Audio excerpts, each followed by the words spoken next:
Play free now. That's right. Paladins free to play. You can play it or you can watch some esports, which we're about to get into. The PGS starts with OCE today, and it's Evan Scott Rayner. I am the Scott from the Dr. Disrespect video. Scotty doesn't know. I'll say that. And Nick Keogh, pretty hair. Thank you for that funny little joke. I am Scott from the stream, and that was recorded in a limousine. All facts. All factual. You ready for some OCE today? Oh, man, I am. You know what I'm also ready for, though, Ev? I'm ready for DreamHack later on this year. It's going to be a good time. Get your tickets now, highresexpo.com for all the Smite Paladins esports action. Of course, there's all kinds of cool stuff at DreamHack, actually. It's a very big collaborative event.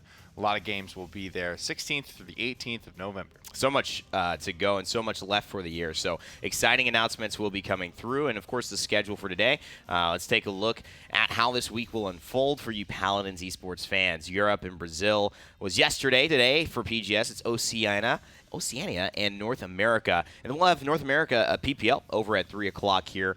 And so you got to stay tuned for that. It'll be a doubleheader for SK. They'll be fighting to kind of, I guess, just claim some redemption here for this week. Really, Envy and Renegades and G2 are the ones fighting for those spots, but still a lot of opportunity to show yourself. Yep. Let's head to the bracket for today. Take a look at who's playing. I have an idea. It's going to be Kanga versus Surge Esports Club. But, of course, we saw Diggy Dog's debut with Ninjas in Pajamas yesterday in the European PPL, so Kanga will be without him today. Yes, minus Diggy Dog, so it's going to be an interesting thing. I mean, the storyline now, Kang obviously still looking primed to be the representative, but without Diggy could mean that they end up qualifying for this LAN, and Diggy actually doesn't with NIP now being a part of that roster, so we could have another Elven Path Ovum situation right on our hands. Yep, and then there's only 2 of the original members remaining at this point. Yeah, it's... Man, Chronix and Joel's holding it down. They're going to do their best. I think they're very confident in the guys that they've brought in as well. Curious to see who this 5th is going to be now filling in for Diggy. Well, let's see how they're able to kind of continue to assert their dominance as they always have, really blowing every team, any challenger out of the water. Yeah, it's you know, that tide has shifted. It's more unoriginal members, more new members than, of course, old. And so that's got to be something interesting for Kanga and Coach Hades to get his mind around and try to figure out how he can get this team playing at a maximum level with a lot on the line today. A spotted LAN is what we are talking about. So as they get started for the best of 5, Kanga banning out the Strix here on Frozen Guard. So Knessa, the only sniper available here. Kanga have the opportunity to first pick it, as well as things like the Maeve. A couple of power picks open. Of course, Daddy prioritized above the rest. How can you not? I mean, leaving Mako on the board just means you may give up. Let's see how valuable they think the Shaolin is, or that secondary frontliner, the Leon, actually taking the value over any of those champions. So that's an interesting pick for me. I think you think back, you got to remember the impact Diggy Dog and Kanga have had on this region, and how this kind of goes where whatever the top team in that region is picking, the other teams below it, sort of have to worry about picking that too. They got to try and take something away from Kanga. The Shaolin, the Maeve will come through to back up Makoa. And the Inara as well, finally Surge locking in that front line. And I think this is what they were hoping for. Triple DPS was the core. And when you are running into the triple DPS, sometimes you know you might get your 2 that are good, but that third, that tertiary DPS may not be up to snuff, and you want to make sure that tide leans your way if you're going all in on that composition. So maybe that's why we see the Leon and Buck secured when they were. The Barrack taken here for Kanga, so it's going to be the Willow, actually, from Surge. I like the creativity. Yeah, there's no hit scan on Kanga to try and threaten this pick once it gets up into the sky, but if you're close enough, Maeve, frankly, can kind of get up to you. Your pounce is going to reset your jump, and of course 9 lives resets all of that, so you could potentially be jumping 4 times, dashing twice straight up into the air. I would love to see that, though. Like a really I'm reaching for this pounce, but I'm a street justice this Maeve up in the air when she's flying around. That would be pretty interesting. I don't know I'm not if holding she's my going to breath. even... Yeah, I'm not holding my breath either. But I don't even know if she'll have to do it. I mean, the dagger is so good at keeping, I think, Willow at bay and not wanting to stay at least available to be shot. And I know Jake Quibb will be highly aware of this. Looks like Luminary bulk up, and it will be another Nightshade. It's just been the legendary. Everyone says this has got to be the way. You know, I'm holding this. Like I said, you know, I'm holding Blast Flower strongly above Nightshade, although Nightshade is still a great burst option, and Chronix on the Maeve going to be a tough thing to deal with here. Chronix the Demon. How do you get that title? Probably Buying all the unlocking. Abyskins? Yep, the Abyskins. That's what I would say. Well, we'll see how they're able to get it done. Corlin subbing in for Diggy Dog, playing to Shaolin today. Going to try and, fill those big shoes. Oh. First blood, trying to prowl out. Void Gripped up into the air. No more mobility option. Chronix spends one too many cooldowns. The Tumescen's doing a good job of maintaining pressure, but that hook is going to just secure his death, you would have to say. There's no way he's getting out of that. Ops Rhino doing a good job. A Corlin following up as well. 2-streak for them, and now looking to aggress back onto the point of Nara. Ooh. Still tanky, and he misses the hook there, so he's going to have to bide his time. Gone fishing for the support. This Nara running lower and lower. This is Genos. Doesn't have the ability to try and get you bursted back up to full HP, but Rhino is rampaging through this fight. He has pulled the majority of the frags. And the flexibility, of Nightshade onto these two front lines is limited. Shakespeare's Mess is doing a good job of following back up, controlling this objective that was very well dominated by the Sonara over the Makoa until she fell just a few seconds ago. But Tumescence and the rest of the squad, Shakespeare just doing a great job of taking the little things that went well for them and turning them into big leads for their team. 72% and climbing for Surge ESC. Kanga Esports taking a seat in the Oceanic PGS final. Something I haven't said. Words I never thought I would have to utter here. Rhino onto the objective. No Ancient Rage to save him. He simply falls to the wayside. Oh, overtime here. Still ticking away, though. Daddy DLS. Control, control, control. That is the name of the game. And Surge is finally seeing a chance to dominate here and start things off right in OCE when some qualifications are on the line. Tumescen's going to secure that one, and the point is theirs. Surge ahead 1-0. Ultimates used for Kanga as well. The Heat Haze, one of the first to charge, first to be burned as well, and just not getting it. When you get so close with Heat Haze, you run the risk of being in that soft reveal range, and frankly, your ultimate becomes much less effective. You still get a couple of passive bonuses for it, but Corland really gets spotted out and taken down. The Surge don't have many issues dealing with that. Take a look at how this Jay Quib is playing here on this Willow. Tumescen's obviously distracting, but Jay Quib working on this right side, very patient. A lot of this fight is going to really, I think, depend on him and this play style. Obviously, we see Flora and Twilight in most decks. Just Believe, really the cornerstone of Willow, has such high cooldowns, but Chronix able to shut it down just like that. Huge plays from the main. Ooh, look at that PO coming through from Makoa. Shakespeare turns around, recognizes he doesn't have any more cooldowns to try and re-engage on Corlin. He gets taken down. Rhino so far has been absolutely holding it down on Makoa. It's the first pick. It's what you want to see from that, but, so often do we not see that type of impact come from the Makoa, or any first pick for that matter. I think anything that you're first picking needs to have a massive impact on the game. And you can tell this, a little bit of a different Kanga here, despite having, that aggressiveness still in their nature, in their DNA, so to speak. Shakespeare and Lilac getting so much more room to breathe. Jay Quib being effective. You're seeing Tumescence, who's already had star-studded performances against Kanga with Diggy Dog on it, is now having a lot more room to grow and I think maneuver around the battlefield. And so I am a little curious, are we going to see Kanga be able to bounce back here in crunch time without one of their main stars? That's a great pick from Corlin. Chronix, Rhino all combined to shut 3 down from Surge, force them back. Some breathing room, time to discuss perhaps. Great peel. Really, really well-used kit so far from Rhino and Makoa. The shell shields are coming out at times when necessary. All the ultimates recharged for Kanga as well. And you got to ask yourself, looking back at that performance at the Masters Land, Diggy was the most consistent, good performer, I think, for this Kanga roster. Joel, Chronic, still absolute veterans, still absolute win conditions for Kanga. But without Diggy, it's just one less. Well, and it also is a little bit of a, I want to say Kobe without Shaq kind of thing. They go back to a full basketball where the team needs to be rebuilt, but somebody else needs to take the full lead. They need to be, I am the star here. Diggy Dog, Chronix, Joel's, anyone could pop off, but we kind of look to Diggy. Now that Diggy's gone, it's got to be Joel's or Chronix that picks up the slack that says, this is my team. I'm going to take this over and be the star player and make the big plays. Chronix has done well, but he goes down to Lilac here, and Nick, just like that, talking all this good stuff, this payload is close to being pushed in. Man, this Void Grip is just absolutely destroying Corlin here. He's using his mobility for damage because that's how Desert Shadow works. Just in time, though, Rhino will get back out of spawn to try and defend this one up. That's a huge presence right there, and he helps actually find Chronix. I don't know if it's going to be enough. Jay Quib there at the last second. They have to stand on the seedling, but Jay Quib is the one who just finds a barricade, a turret, and a turtle in his way. It will be a 1-1 for OCE here. Just some highlights from Chronix and his play on the Maeve, which I thought very, very solid for him today.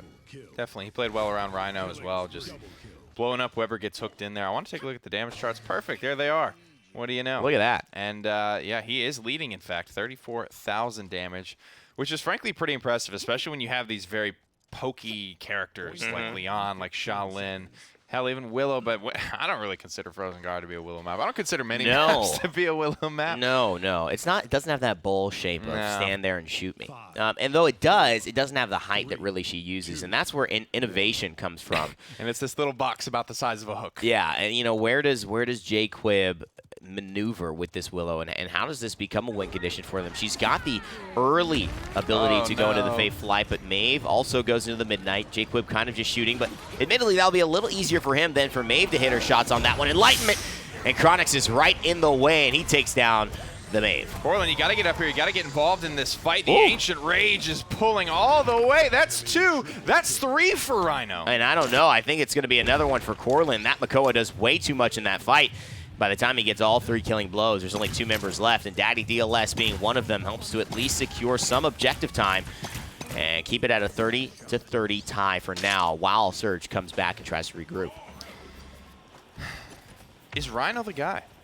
Is Rhino the guy? Can he be someone that they look It's to? the same thing, I think, that is Elven Path the guy. Yes, but have we seen that succeed where your main frontliner is the guy that controls your team? Have we seen a lot of that? I don't know. I mean, this is really a question. As Kanga grabs this objective, Oceania definitely the key to this point fight.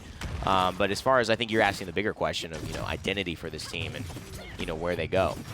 It's definitely good to have someone like him. It's tough for the front line to be the win condition. I think I've seen Theo do it a couple of times. G2, Cuss and Doe this past week in the PPL were absolutely the win conditions for G2. It's got to be one of those good things to have in the pocket. A solo frontline performance is going to be something Kanga need to look to, so I'm curious to see how he'll be able to perform in those situations as well. And when you look, the thing that, I think we see flex players get that type of, the Bugsies, so to speak, the Josh Kents, right, when he was on Kanga, who kind of took the limelight, is because there is that value that can only be applied to them and their flexibility and the many champions that they can play and still perform with. I think when you look at Rhino, you can't not look at Nudie and how he's supporting him. When you look at Theo, you can't not look at Jera, or Bird when he was playing back earlier on those teams. I mean, pairing with good healers has to, Frontline can't do what he's doing without that. So, as much as effective they are, it's almost hard to separate like his play versus, wow, well, he's getting sustained as well to do it. It's a great point. There's no Inara. There's not a lot of Rejuvenate for Kanga yet, I don't think. And you look at the healing charts, they're basically equalized into Death and Taxes Leon and just Willow at base with Dead Zone. Yeah. And you know what Dead Zone does a lot? I think that's another thing people bringing the Willow in, experimenting with. But when you use that Nightshade for damage, the Dead Zone for damage, you are, I guarantee it, using it less consciously around actually denying healing, and you are more also looking at it for burst. And sometimes burst prioritizes you, and you say, would have been great to deny healing here onto this champion, but I'm looking to burst down this Buck in front of me or this Shaolin in front of me, and that actually doesn't have the most impact on the fight. It probably doesn't work. It's probably not too bad against the Genos when there's probably 3 people getting healing anyway, and you're just looking to burst down one of these targets. But against a Maldamba or a Saris, God forbid, you definitely want to pay attention to who you are dead zoning. And J Quib tells Corlin, you got to be careful where you're stepping, son. All 4 seedlings explode on a shot. And a nice shot. He gets 3. Nice shot. Great stuff there. And if you can hit your in-hands, another reason I think I like Nightshade in certain matchups here, but as far as the Barrack and the Makoa, not taking the blast fire is going to increase his effectiveness. So he does have to focus down onto Chronix. He has to find Corlin. He has to maybe see if he can sneak away onto Nudie. Now that Maldamba's got that little amount of health that he has, as we see Tumescence kind of narrowly avoid that, and then Oceania say, come here, I'm not finished with ya. Shakespeare says, I think it's over. Okay. Yeah. Reset. reset. After he's already off the map, reset, guys. Reset. Oh, boy. Basically equalized in the damage through the top 4. Front lines dead equal for Kanga Esports. And, Willow is CC immune during her Fae Flight, so I'm wondering if she even gets affected by Midnight. I'd like to actually watch Willow here. That would be good to know. Because I anticipate that we'll see the same sort of combination come out again anytime Chronix hears the Willow Fae Flight. Right. He's probably going to pop it, but I don't see it affecting her. I don't know if it will. It's a great point. I love to watch this as well. He may just get into a better spot, and you assume this is where it's going to go. And there it is. There's the Midnight, and he does get affected by it. So despite being completely CC What a immune, counter, man. It still seems to truly shut down what she wants to do there, and that's why she gets a little bit closer. These in-hands. Holy crap. Boy, oh boy, and that Nightshade's going to clean it up. Talk about cleanup duty. He just straight up won that fight. Yep. One more shot from Rhino would do it. He gets it. Still has Ancient Rage, though, and Dome Shield. Yeah. Those are big, big anchors to this fight for Kanga. They'll be able to reset this fight, play around those mediocre, and they're still going to win. Yeah, I mean, truly anchors in the both literal and figurative sense for this team. And you know, Oceania without that triple kill, this is where I'm Kanga and I say, we got to hope for a lot here. Nice seismic crash through time and space, but it doesn't quite get Joel's. There's the Earthen Guard as well, and the Dome Shield, the wall to block things off. And he's got to make sure that they get Chronix off the board, because that's what could have endangered this Inara. And it seems like she will not be endangered for too long. It's just Corlin, but a beautiful stun there from Nudie stops the damage, and the Shaolin stays alive, finishes the planet, and that ends up looking good for Kanga. All right, Corlin found some nice shots from distance as well. They're going to force this Leon out. But it's all said and done. 1,000 to the dome. Two Messence goes home. Corlin hits his stride in that fight, puts a lot of very important damage as well onto Inara, because she did a great job. You got to hand it, credit where credit's due. Did a good job stopping the bleeding there during the Dome Shield. Little Ancient Rage dance that was about to happen there. You just get that wall just enough on the point. You just need a little sliver of the pie to stand on, and you could stop the bleeding entirely as Inara. The only thing that I think maybe didn't work as well is those seedlings really ended up being on her versus on Makoa, on Barrack. Joel's was one hit. The through time and space isn't enough to fully finish off a Barrack, and so it was just so many plays that went well. They just did not end up finding the full answer, and that's the Nightshade. The burst, not enough. I mean, you talk about that. That's damage reduction, from Maeve and Persistence 5, and the ability to obviously just stay super healthy under that 40% threshold. When you talk about plays going well versus Kanga, sometimes that's just straight up not enough. They have to go perfectly. Yeah. And one thing that I saw that I think probably could have been improved. So I see this Inara, and I think she positions properly. I think she does what she needs to do. Gets that wall, just gets her little piece of the pie, stands there. But then Leon comes ripping in and enlightenments something. I don't know what her plan was. We're not sure what that was. And it's like, that's a, oh my god, I need to touch here and stall for as long as possible. I don't know why you need to make that desperation a level play, but I didn't feel Surge had fully lost control of the fight yet. When she flies in there and dies, I feel like that's kind of where they start to lose control.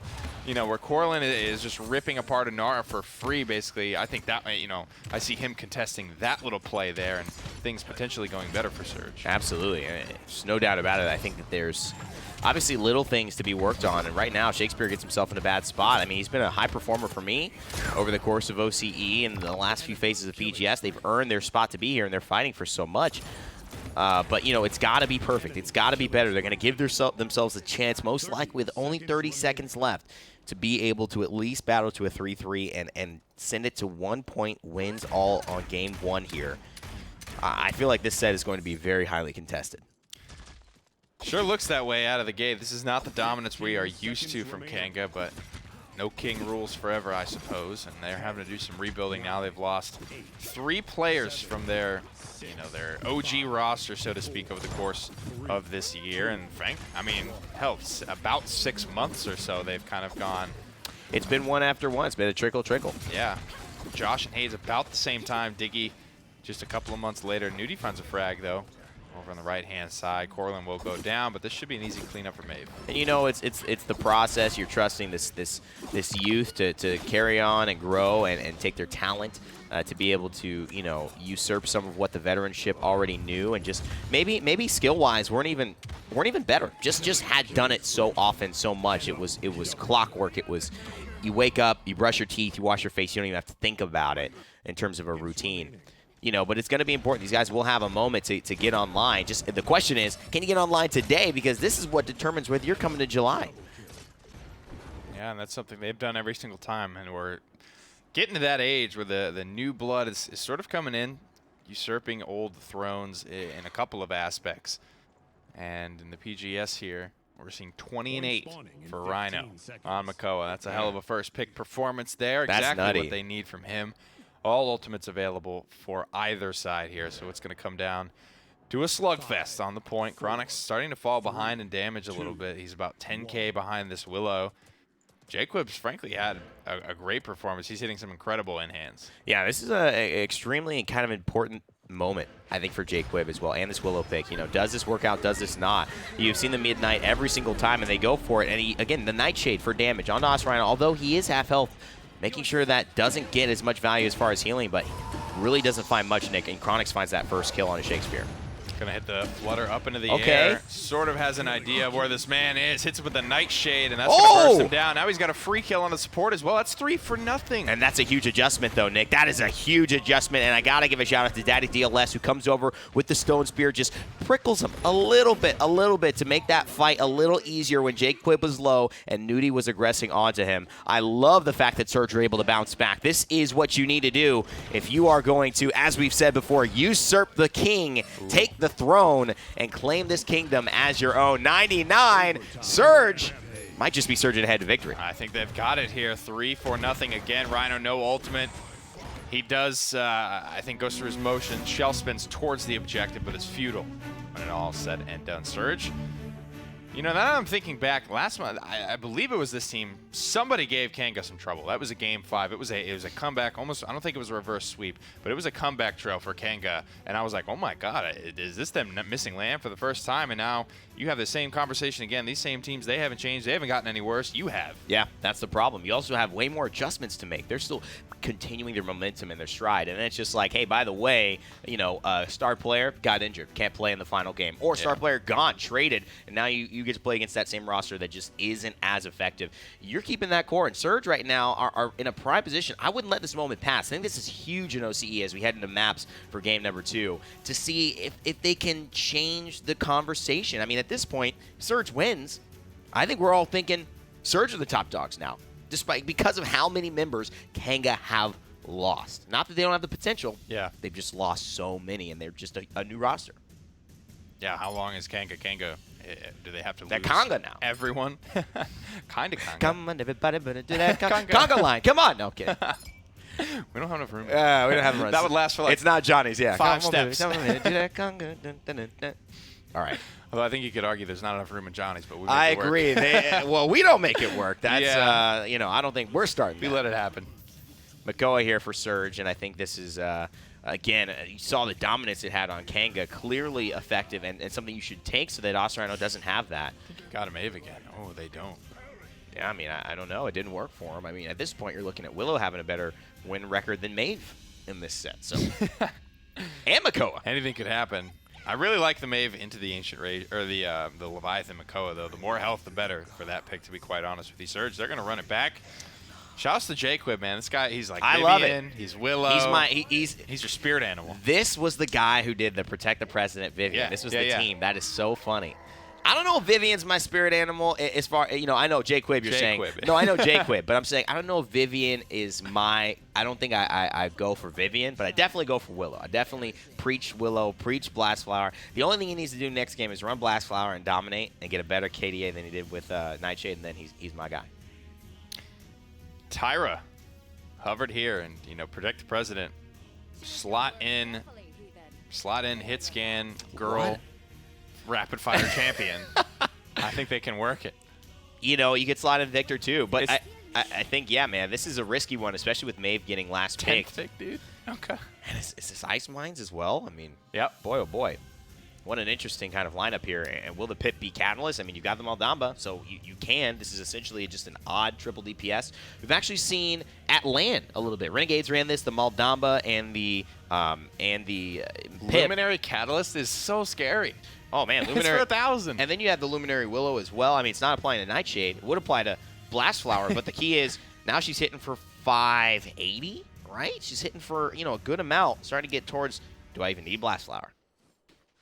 I mean, And when I've I got think of Nightshade. Luminary Catalyst, I feel like I just picture Shaolin weightlessing around, drawing like heat, haste, speed, draw, and then just like bopping you for 1,000 each time. And that scares me. That is a very scary sight. Think about seeing that in the patch notes chat. Imagine if Withdraw What would was- you say? Imagine if you combined Withdraw and Weightless. And you could shoot during it.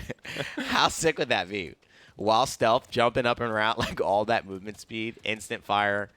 Oh, man. You know, the balance feedback meeting is today. Oh, baby. Well, I guess it's time to make some changes. You put a pin in that one. I think it's time to make some changes here. And 700 damage. Hold my beer, boys. I see it on the other side. Run a bandolier. And, you know, and Ice Mind's getting some great vision onto Corlin, knowing exactly where he wants to go. And getting on that buck, so important, because he's the one who's going to be aggressing onto this back line, as well as Oceania, who goes off the front line onto the Bomb King and finds himself a double kill either way. There it is. It's being dove by the Mave. Now the Grumpy Bomb goes out, forces Tumescen's back. And the Wildfire is not effective this time around. Kanga roll straight through it. He's got to be running some Hunter's Mark duration there, because it felt like he just had 100% uptime on Buck. I mean, going for the Wildfire when you're not on Blackwater Bay, Nick, I mean, you know, maybe Serpent Beach this would have worked, but definitely need to change the skin on Ice Mines. It's a close call here, and we're seeing Rhino. He's going to slot in to the Bomb King. He's got some big shoes to fill here for Kanga. And rotating onto the front line now. It looks like Joel. Yeah. I mean, this is a very, you know, different thing, and, you know, filling in where Hades was. And, you know, this is one of the things that they did when Hades left. Joel's actually flipped onto, you know, the Torvald and played a couple of things for them. And I wasn't too impressed with it. It's not that it's because of what he's done, you know? Right. You don't expect that Kinessa just hyper fragger to like play Terminus. Right. Yeah, and that's the thing, right? We're looking at that. I guess. Unless it's Bugsy. And a lot of mayhem here, but, you know, still things moving forward for Kanga Esports. They're not used to being down in OCE, and no one at all is counting them out. They still have everything they need to take this championship and move here in a position to go to Atlanta in July and compete. But it's going to be 2 more games needed for Surge to do that as well. Daddy DLS, let's see what he can find here. Looking to go fishing. Go straight through that big purple power siphon, so Joel needs to be careful about how he plays this corner. That's going to miss. Small target, mobile target. Daddy's going to go for it anyway. And I don't know, his team's not exactly, they don't look like they're really in confident follow-up range. Oh, I mean, they don't look like they know what they're doing right now. I think they're a little bit out of control as far as where they're trying to approach this fight.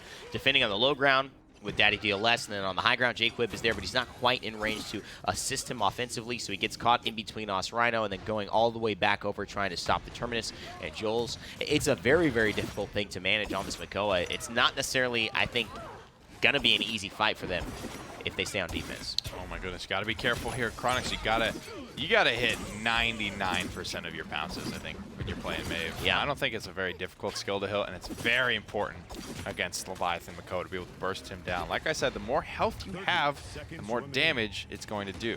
Dang, Nick, 99, that means you have to pounce 100 times in a game and then miss once. That's so hard. I'm only going to take a season stat. That's okay. All season passes stat. cross. I was gonna say, wow, that's a lot of pounces in a game. I don't think I could even get 99. You know? Especially when you're that close. Right. Just got to get him on the screen. You just got to get him on the screen, man. Well, you know, at least it's a better hitbox than Talus's, you know, blitz upper there, so there is a chance. Unlike that one, that's bugged? That's gambling. There was so many of those missed, like an embarrassing amount. And some of them, I'm just like, it's so hard. I don't play that character anymore, like really, or ever. I think you know what? I think we brought this up, and you know, this isn't official, but I think it's getting looked at, to be honest, to be increased a little bit. I think it was a lot. It was like the size of Utah. You know, as far as a hitbox, they went all the way down. That was a true. Get it on the screen, you're good. Yeah, get on the screen. Turn your monitor off. You got a 50% chance of hitting that. And then it was the size of like a shoelace, and so they decided, all right, let's make it the size of like a pair of pants. And I feel like that's where we're gonna find the value there. Where are these units of measurement coming from? What do you mean? How far away is it? What do you mean? 20,000 shoelaces. You ever seen that Saturday Night Live skit? I can't remember. No, it's a Family Guy bit. Oh, really? The bit, it's like this big lady, and Peter's shopping with her, and he's like, a desk of Cheez-Its? Where are you getting these units of measurement? Units of measurement. Mary? Okay. Oceania here finding Jaquib as well. He's continuing to roll through, and he is the guy for this team. May not be the family guy. Don't know about his personal life, but do know that he is fragging out here for Kanga Esports off the Mokoa. Onto the King and really having a nice performance here. So they've got for 42%. And essentially this .1 as long as they can zone. Chronix and Rhino getting aggressive here, zoning it out, trying to lock down these flanks, these take-back potential routes, and look at that. Willow just barely survives.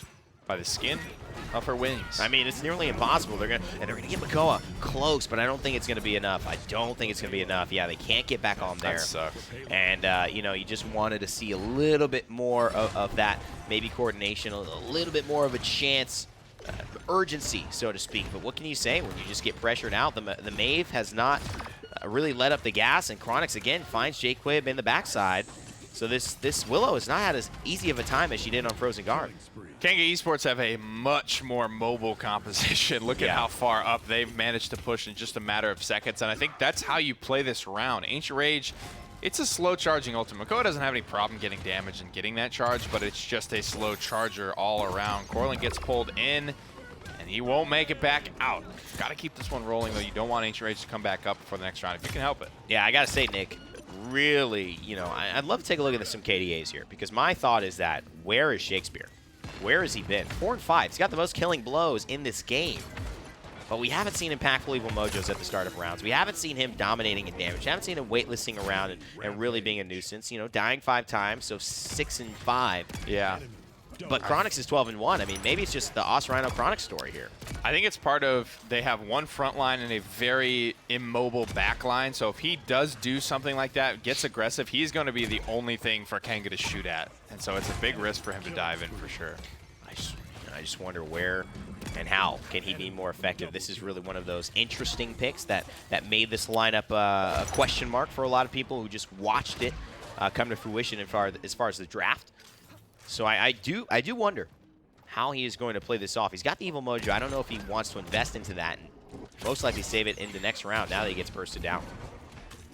2 on the scoreboard here. 44 seconds. Time is not normally a luxury on Ice Mines, but Kanga, they've been very quick so far this round. Long distance pick there on the low ground. Rhino, he almost picks up 2, and they're coming roaring back in. Astral marks galore. It's looking like it could be a Kanga conversion. And I mean, you know, as another thing to be very important about, without the Leon, right, and in the Tyra instead, they're gambling so much on this point fight and that firebomb having a big impact, and it just hasn't. Right. Tumescence has been 1 and 7. It has not been effective, and they don't have the mobility, you're right, to keep up with this Buck, this Maeve, this Bomb King, for crying out loud, this Genos.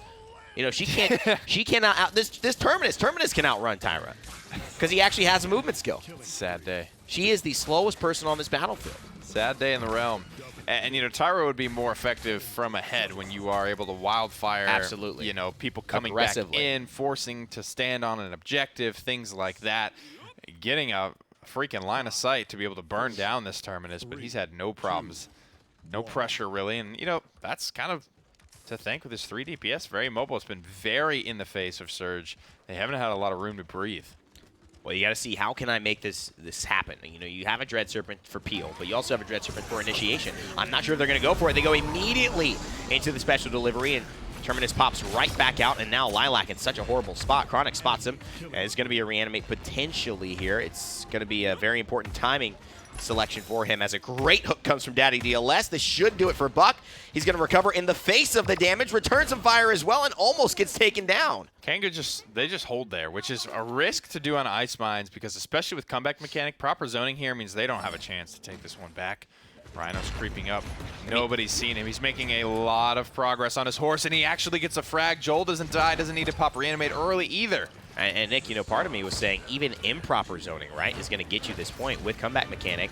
And here's a very important King Bomb. This is going to do a lot, and they go into the Ancient Rage, and they find one. Daddy DLS makes sure that the other can't be found, but here's the reanimate as well. The Seedling is just a day late and $1 short. No damage comes on to this front line, and oh no, Kanga Esports may have just taken this game back in their hands. Looks like it, 48% and climbing, and I love what I see from Rhino there. He lays his own life down to get the perfect King Bomb, to get the stun onto the 2 backliners, killing the support outright, forcing the Ancient Rage pretty early on from the Makoa there, and Kanga, they just capitalize. Nudie did not get what he wanted in that fight. He gets taken out not once, but twice. One by Os, one by Chronix. They have no sustain for this Makoa, and the reanimate ultimately turns the tide yet again, what we've seen that ultimate do time and time again in the realm. It is going to be a tied-up ball game now. Kanga Esports and Surge 1-1 here in this score. Can they continue this? I think Surge in trying to change the conversation in OCE, or do you think Kanga now with that win have found them for him. I think you want to talk about maps, honestly, in this set, and specifically the conversation we had with these Kanga guys was, you know, we have a better chance the later these sets go, especially against the international teams, when they don't know what we're doing, and then we don't know what we're doing. By consequence, the battlefield becomes a little bit more even. I feel like these are kind of wacky maps to see early on. Frozen Guard into Ice Mines. You get that out of the way. Kanga have been dragged to Ice Mines against their will so many damn times. Looks like they finally just put their foot down and say, we're going to go ahead and just cop a dub on this, get it out of the way early as we move to Splitstone, and I anticipate to see more Willow. I do as well. Jaquib has not shown that he is scared, but again, game 1 it worked, game 2 it didn't. So now you have to wonder, are they going to go back to what is a questionable pick in the eyes of many in the Paladins esports scene? It's going to be a ban. Kanga say, no way. That map, we weren't sure about it, but this map, we know you played 2 games in a row, definitely a map Willow can succeed on. And it gets just annoying to deal with because she has so much room to fly. The skybox is huge on this map, and it's all just one big bowl that you can shoot down into. All of her skills being very effective in that type of environment. Khan and Makoa let through, but Kanga will prioritize the Primus. So the Cassie and the Buck taken away here from Surge. They're going to grab the Strix and the Makoa. They do want to call the sniper bluff for Kanga, and they want to say, can you bring us a Kinessa, or can you bring us a Maeve that's good enough to take down our Strix? I like this. I think Genos, the smart pick here, opens you up for a lot of what we just saw. And if Joel can run back the Khan, that opens up potential blaster play here. But it's tough to run Drogos now, as he's the only option into the Strix. You got to play well around lines of sights. But with the amount of pressure I think Maeve should be able to put on this poor little Strix, should be okay. That's a Cortland pick. Yeah, this Ashe, you know, I like the pick. I think Slugshot has been undervalued, overlooked, and I think this is definitely an adjustment on a map like this that can find value. My question is, can we see Shakespeare, if he is going to be on this pip yet again, because it's the same draft that we would expect Nudie to be on, that Maldamba, to really have an impact? You cannot, I don't think, pick Pip and be fine going 4 and 5. I think you have to pick Pip and say, this is the moment that I'm going to turn this tide around. I'm going to dominate. I'm going to be a force to be reckoned with. And then that pick works for you. I will say one thing he did well last game was actually healing. He was about half of the throughput of his Maldamba and of the Genos in that last game. So, I mean, keeping up in a couple of different ways. Tumescence will be on, he'll be on Pip this time around. Shakespeare on unauthorized use Strix, a pick we don't see too often, but one that's cool because I think he just has a lot of different ways to go. I think I've seen every single talent just about as much as the others. And I think the vision here is important. You know, I like that that's his call. You know, the damage is going to be what it is, but the vision really is impactful. And also, you know, the 800 that you're able to apply. And I love Oceania just says, I am here to deal with Shakespeare, to get him off that top level, to get Tumescence off that top level. I can knock into the grinder there as, you know, playing a very dangerous game as the Makoa. But now Oceania needs to be careful. He doesn't get exposed as well. Goes to the shoulder bash, vulnerable, but gets out just in time. You're right. That is good. Yeah. That is good on this map, man. Yeah. I'll tell you what, you throw a Luminary on there as well, woo, now we're cooking. Yeah. And so often, though, Nick, you know, we've seen this Ashe before, and we've seen Bidey and other people not focus those backline targets. I think that's where it shines, personally, when you are shooting those backlines. Especially early game, you ain't doing nothing to no front line with no cauterize on the line. He's laughing in the face of that damage. You're basically just getting your ult charged. That's it. And there's 2 picks coming through, 3 picks coming through for Kanga. And I think, you know, what's so good about the way it synergizes, and this looks to me to be Kanga's map right now, at least, unless we see something drastically different from Surge, is that it's just opening up. It's just like setting them up for Chronix. It's just buttering this beautiful, beautiful steak about to be ready to serve, man. And it's just topping a little mushrooms. Stop it. I'm hungry. Oh, a little peppercorn sauce. No, my friend. Oh, baby. And then the Chronix comes over and says, oh, time to eat. Thanks, Mom. Yeah. That's pretty much the relationship they're going to have going here. 460, the knives coming through. Luminary does expire, though. So that damage drops by 15%. Rhino picks up Shakespeare. Where the hell was Shakespeare that he's getting picked off by Rhino? I don't know. I have no idea, and I think that's really the biggest question for me. You know, how do you make this pip work if you're going to go to it? How do you put Shakespeare on a comfort pick? Come on, Cronny. I haven't seen Shakespeare, you know, feel as comfortable on any other champion besides the Buck since I've seen him. So I'd love to see that kind of mainstay performance happen on multiple champions. But right now, us Rhino, it's really, you know, been a dominant factor here. You know, Ashe is not a very common pick, And I think it's just a really good counter pick for this scenario. Come roaring in with the Evil Mojo. Nice. That shoulder bash is going to connect, but Rhino, that half second of indecision of am I going in or out right now is going to cost him his life. Yeah, and they're going to back off, and I think that's fine to not fully commit there. It's just a different style of play, and maybe says let's wait it off. There's stuff on the line. I think it's going to happen. Minute and 7 seconds for King of Esports, and now they have a little bit of time. They've got ultimates, and this new Ashe ultimate as well. I mean, damage buff 350 to 600. You got to say, sometimes that doesn't matter that much, but sometimes it does. Every little bit helps. At what point does it matter? That's what I've started to ask myself. Like with the con dash buff and the overpower damage buff, I'm like, it doesn't seem that significant. But when does it matter, right? Because you not consider shoulder bash 800 damage. I consider that significant, right? 600 it's getting close. It's getting very close as well. And so, if he's able to implement that in a way to either finish off a kill, start a kill, make somebody look low. I don't even think he's going to need it, to be honest, right now, Nick. It just seems like a 5-man Kanga push here on this map. It's too much for Surge to deal with. Where's the breakdown? Is it play? Is it execution? And is it just good play from Kanga? I think it's Surge. They win that fight there. They hold the defense kind of right at death's doorstep. And then they move forward to kind of reclaim zone and reclaim that really difficult corner. But they don't quite get all the way there. And Kanga, again, pretty mobile here with the shoulder bash clearing so much distance. Obviously, Maeve and Xin. They're getting in there. They're getting behind Surge as well very quickly before Surge have a chance to react. Yeah. They don't get back into a great defensive positioning, and they get punished for it. Chronix here on a double Haven so far. 14% damage reduction for him. 2, 1. Things looking good on his side. That's a lot. And, add that to the 48% he's working with. Under 40%. Yeah, can we look at his loadout? Is he all the way in on damage reduction? I would imagine. I don't know how you can. This is Corlin, but for Maeve, Chronix is well, he's just a nice that's little so visual. DR'd though, you know what I mean? It is. It's 48%. It's like how much is he getting of that from that Haven 2? No, probably like 3%, 3-4%, I would say.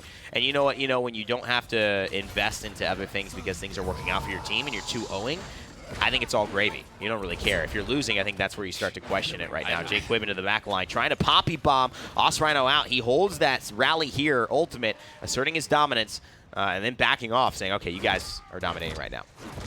Now this is a great angle for Jake Quibb to work with. That shield. But he gets punished very quickly. Just a little split second is all that he needs. Joel, he's in the A position. Not bad nor good, I would say. Here comes the spike to rip down the shell shield. It's going to cost Corlin his life. And it doesn't even claim Daddy DLS's. And this is what you need from Tumescence, man. This is what you need from him. He needs to be on a 6 streak. He needs to be jumping in and out. He needs to be the factor that everyone is not really wanting to fight right now. That just thing that takes you over the edge. Oh, I have a math assignment tonight, and now my English teacher assigns a random English quiz for a book I haven't read the next morning. That's that one thing that takes you over the edge. And I think Pip needs to be that for this team. Otherwise, I see Kanga just taking this in. I see this Evil Mojo come up, and then I look back at that Haven 2, and I'm like, why isn't that just Resilience too? You got Dread Serpent, King Bomb, Grumpy Bomb, Catalyst Slow. You've got the Evil Mojo as well. It's like there's a lot for you to be worried about in terms of crowd control in the backline. Is that 3% damage reduction really cutting it? Or is there? Is he basically saying, I don't feel strongly about Tumescence's Pip right now? And just as he says it, it ends up being Chronix who takes down Jake Quibb and finding Tumescence as well. So I think ideally, but I think that may speak more volumes about the fact that they're not considering Tumescence on his Pip right now as the bigger threat. Also, we haven't talked about the fact that Haven is just persistent. These other 2 loadout cards are conditional, right? So he doesn't have them all the time. That's true. The way the DR system works, it's going to give you your single biggest amount of X stat first, undiminished, 30%, 50%, doesn't matter what it is, you're going to get it. So once he's popping his pounce, he's going to get that unmitigated 30%, or if he falls below 30, 40% health, he's going to get that 30% from that loadout card. Everywhere in between, though, he is standing on Haven, and Haven alone. Yeah. And so that it is a very, very important kind of concept to look at, and what is the value that I'm gaining, what is the value that I'm giving up, and Chronix electing to go that way. And so far, so good. I think for Kanga, who are in 2-1, good position to 3-1 here if they defend, and it looks to be that way. They're definitely targeting out Tumescence, who again gets taken down by Corlin. Nice jump up. Trying to go for the duel. Shakespeare v. Chronix. It seems like Chronix has got the better end of this one. He's got healing. And oh boy, it's not going to work out for him.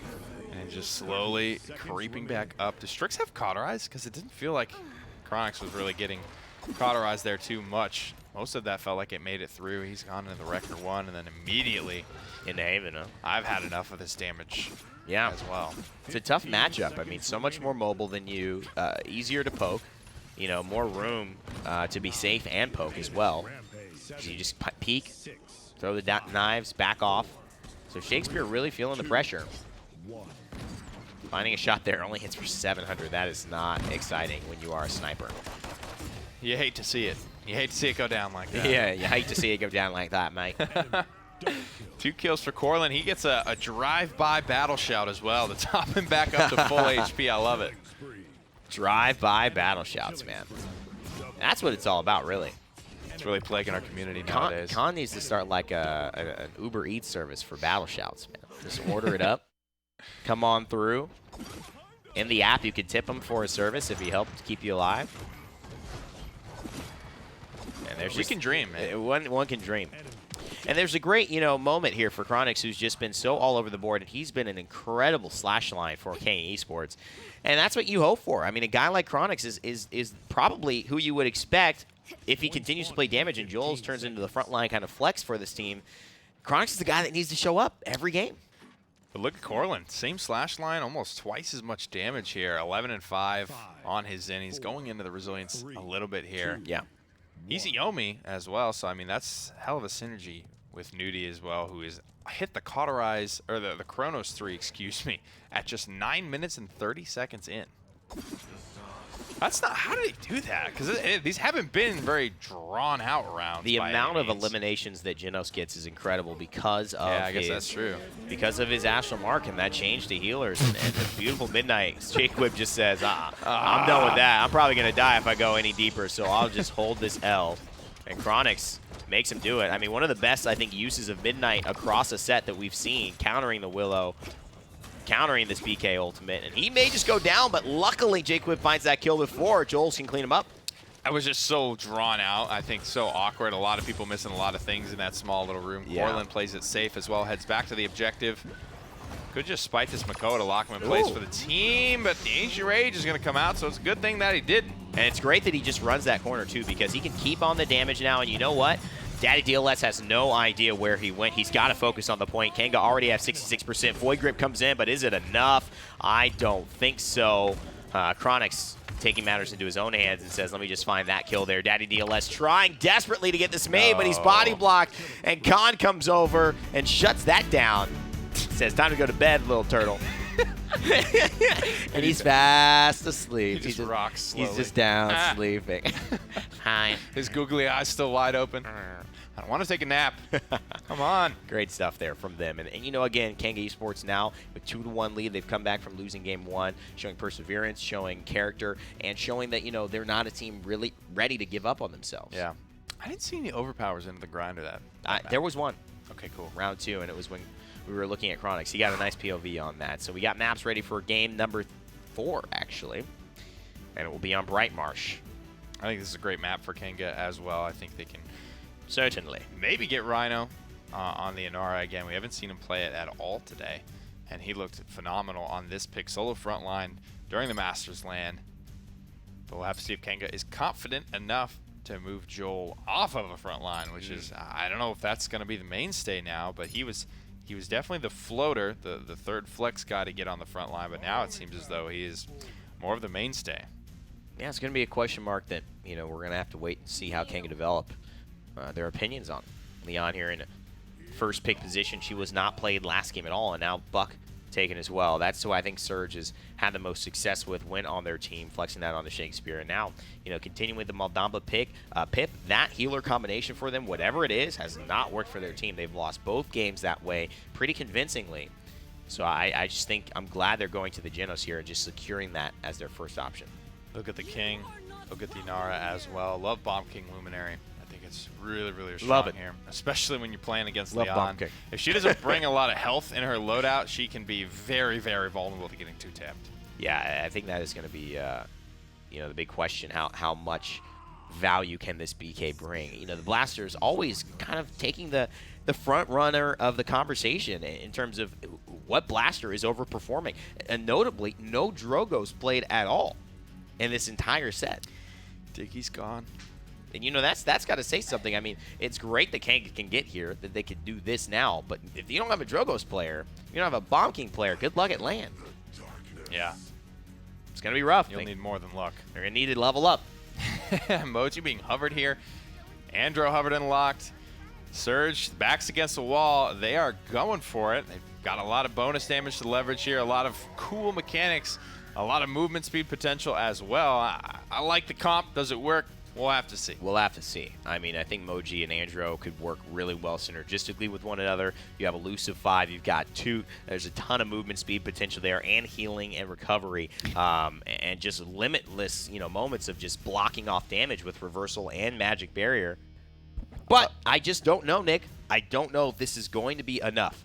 Kanga Esports, although it says 1-1, are actually 2-1 ahead, and that just got adjusted there. We count the points late here, guys, just to make sure. And now the game has started. Can they take it? With a win, they will be going to land in July, and they will be getting some more American pie here while they visit. But not without Surge having something to say first. That's right.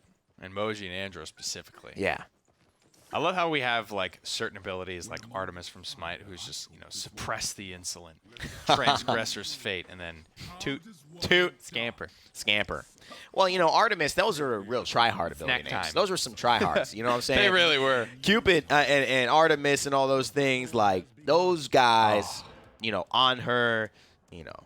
Look at this combination. Shifting sands. Yeah. Stuff like that. They were sweating on those tooltip you know, names. Now that'd be called, like, sand spear. You know what I mean? That'd be just be called, like, Sandy boy. Sand circle. Sandy pit. Sand pit. Sand pit. Yeah, that'd be called sand pit right now. What, you know, what's his other one, man? I forget all. You know, what is on her's jump? Disperse. Disperse. That would be called jump. That would be called lion jump at this point. Lion King, Lion Jump. That's like the Disney knockoff of Lion King. It's just like a young lion who wants to be an athletic, like, long jumper. Air Bud Lion King mashup. Yeah, Lion Jump. You know, on like Disney Limited. Featuring Kawhi Leonard. Yeah, featuring Kawhi Leonard, exactly. He's doing the voice acting. He's like, I want to move to L.A. I want to be in Lion Jump. I want terrible. It's Kawhi Leonard level voice acting. Yo, but it makes money, right? Featuring Greg Popovich. And it reruns on like that random Disney channel you didn't even know existed, but it's like Disney Limited for kids, like early morning. And you're like, what is this channel? It's like, oh man, they're making moves here. And you know, I'll take about $1.5 million for that idea. If you guys want that, Disney, hit me up. I know you're watching. How could you not be? Sick. It's the PGS OCE qualifiers, guys. You know where it is. Excited to be broadcasting to multiple platforms here and saying hello to all of our friends. Thank you for watching and enjoying, and thank you for, we'll give you a dab there, or dap, as we say, with the fist as J-Quib finds a kill off of the Defiance, but it's not enough. And you gotta love, you know, Andro players, they're just comfortable with the champion. Whether he's meta or not, people play Andro because they're really good at him. Yeah. And they're gonna probably frag you with him, and now it's looking like that's falling apart a little bit here. DLS very staggered out. Shakespeare, Ooh. I don't know if that was the right way to go. Toots into some presence right there. I'm known for, I know a lot of Toots have presence. I don't know if it's good to toot into a presence. That's a whole different level of meaning. 93% for Kanga Esports. They've done very well on the zone. This is a team that, when you look at the core mechanics of what they do, Nick, you know, obviously losing Diggy is a big deal. But when you talk about just knowing how to zone, you know, knowing where to properly position, experience, you know, that is something that's going to stay with these guys. Something we talked a little bit about with the NIP yesterday as well. These guys just know how to win. Right. They know what it is to be ahead. They know how to play, how to, you know, adjust your game depending on the situation, because they've been in just about every situation you could fathom across their experience. Here comes a big old Dread Serpent trying to keep things going here if you're Kanga Esports, but Quipster. Oh, he faked him out. He knew he was there. That was a beautiful play from Cortland. I'm going to give him the benefit of the doubt there and say he didn't want Andro to actually know he was going for him in that enlightenment. or he makes a split-second decision and just turns to the right once his target disappears from field of view. We don't have it from his POV right now, but either way, I'm going to give him some big shout-outs for that play, finding a triple kill at the end of it. It's the no-look pass. Yeah, And exactly. it's beautiful. He catches him looking. I love it. That's it.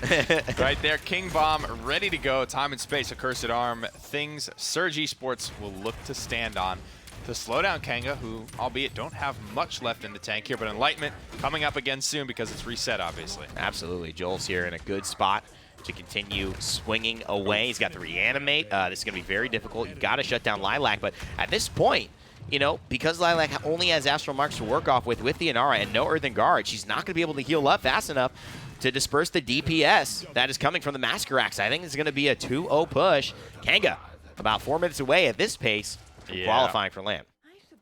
My goodness. And you don't expect it. Yeah. Looks like he just lost track of he Genos. was just tracking Genos maybe, and maybe Hell he of was an a little adjustment, lucky. nonetheless. Yeah. Playing the hitbox nicely as well. You know, he's tracking Genos, and then it obviously is like, I'm going to shoot it into a wall. So I might as well not shoot it into a wall. And then Agreed. probably realizes that someone's there, and then gets Genos anyway. You know. It's kind of like when LeBron was driving the paint. That's right. And he was like, this pass is looking worse by the second. Yep. Let me just oop it to myself. Exactly. And yeet this down with a force of 1,000 suns. Exactly. And I think that is, you know, a very, very good kind of display. I think when you do an enlightenment right onto somebody, it is kind of like dunking on them. Yeah, I agree. It kind of is that same feeling of Posterized. Like posterized. You know, it's just that build up and that huge boom, and then they just get turned into dust. And I think right now Kanga Esports have no better ideas. A lot of respect for their opponents as Through Time and Space does connect onto Us Rhino and Jacob find Nudie, but they want to turn this whole competition into dust right now. Liana, however, is going to be the one taken down first. The Surge come back. What a comeback it is indeed. And now having the two speed. Look at this. This guy's flying around the map. Speed and healing from a lot of different sources. Bad target. He starts to throw hands against a very thick boy who doesn't have any trouble shrugging them off. Oh, and they get there. They don't quite do it. It seemed as if Chronix was going to be able to touch. Shakespeare turns him into a snack. And Surge East SC are actually going to be able to keep this going for a little bit longer. I thought, my oh my, I thought that was going to be a touch. Oh, you thought. From the Buck, but I will wrong. It's easy to get kind of like mixed up. Surge Esports Club and this Moji specifically have been so deep in the Kanga backline that it's easy to get mixed up of whose side of the map is whose side. And now, remember, Kanga are on defense here. Looks like they're on offense and trying to make some space for the payload, but at this point, they're just sending a message. Yeah, I think the message is just that, you know, we will not let Chronix die. 18 streak for him as well, even after getting turned into a snack. And Chronix always looking like a snack, you know. You got to say. That's right. That's right. Somehow finds a way to stay alive. 19 streak for him, and now that ends. Shakespeare gets that one. Okay. Has the ultimate back online. I've seen a couple of weird things, Nick, because you use the stack time, so you got to assume that helps contribute. I've seen a lot of weird things with the streaks. I've seen 27 streaks get killed, and the person not get their ultimate back. I think they just tuned it down, man. That's but, what I've come to. But I also have seen, you know, no mention of that. Shadow nerf. Was it? I don't know. We got to find that out because I have seen high-level streaks get, like, nothing. And then I've seen some, like 19, 20 streaks, 21 streaks. That was when the Makoa got the reset. It was a 21 streak. Oh. I don't know. I agree. It feels, like, weird. Like, maybe 21, that number is still Maybe it's just, like, crazy. very exponential. I don't know. Maybe they just backloaded it a little bit more. I don't know.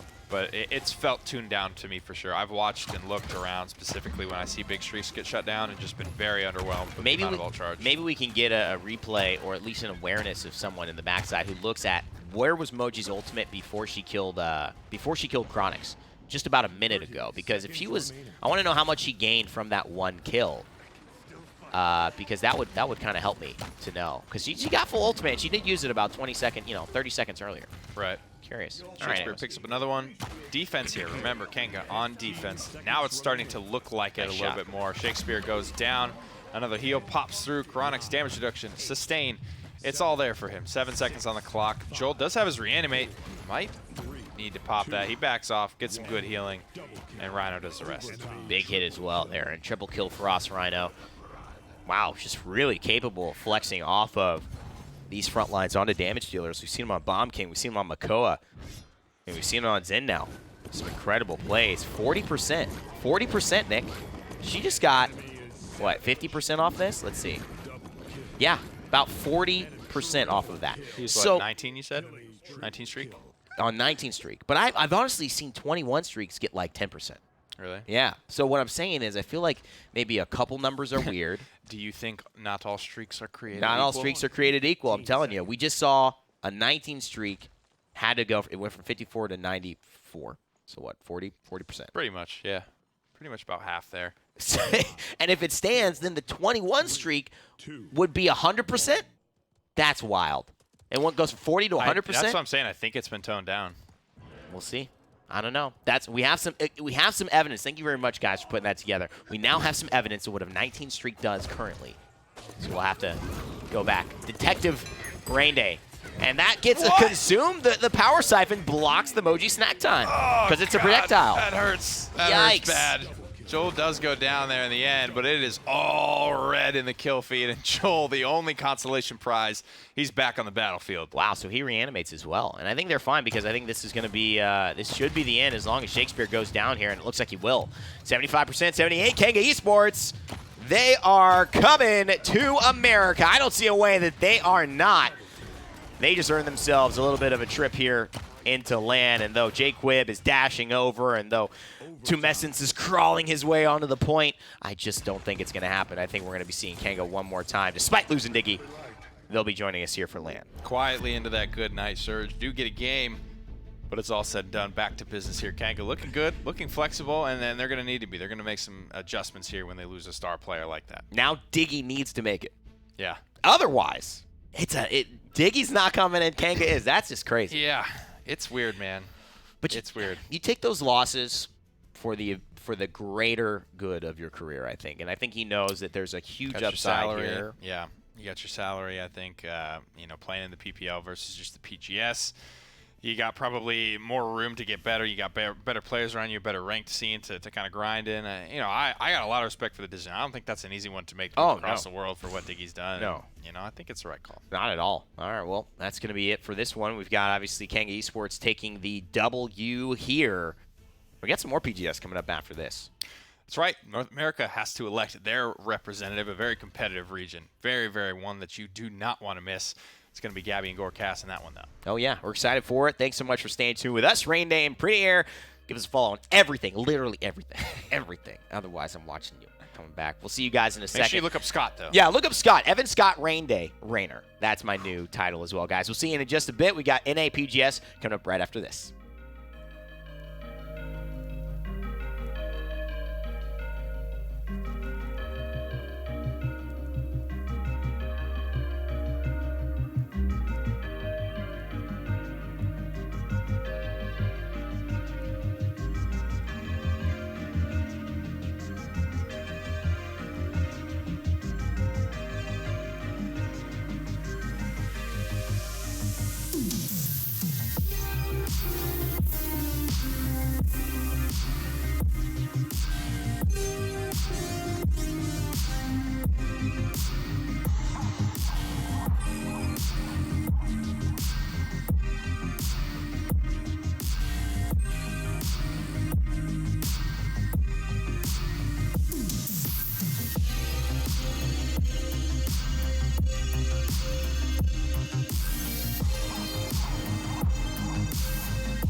So many years gone by, but I think about you all the time. Looks like you're changing and all, but why didn't you call? Something in the air, always something in the air. Inexplicable, I can feel it in the air. Can you feel me?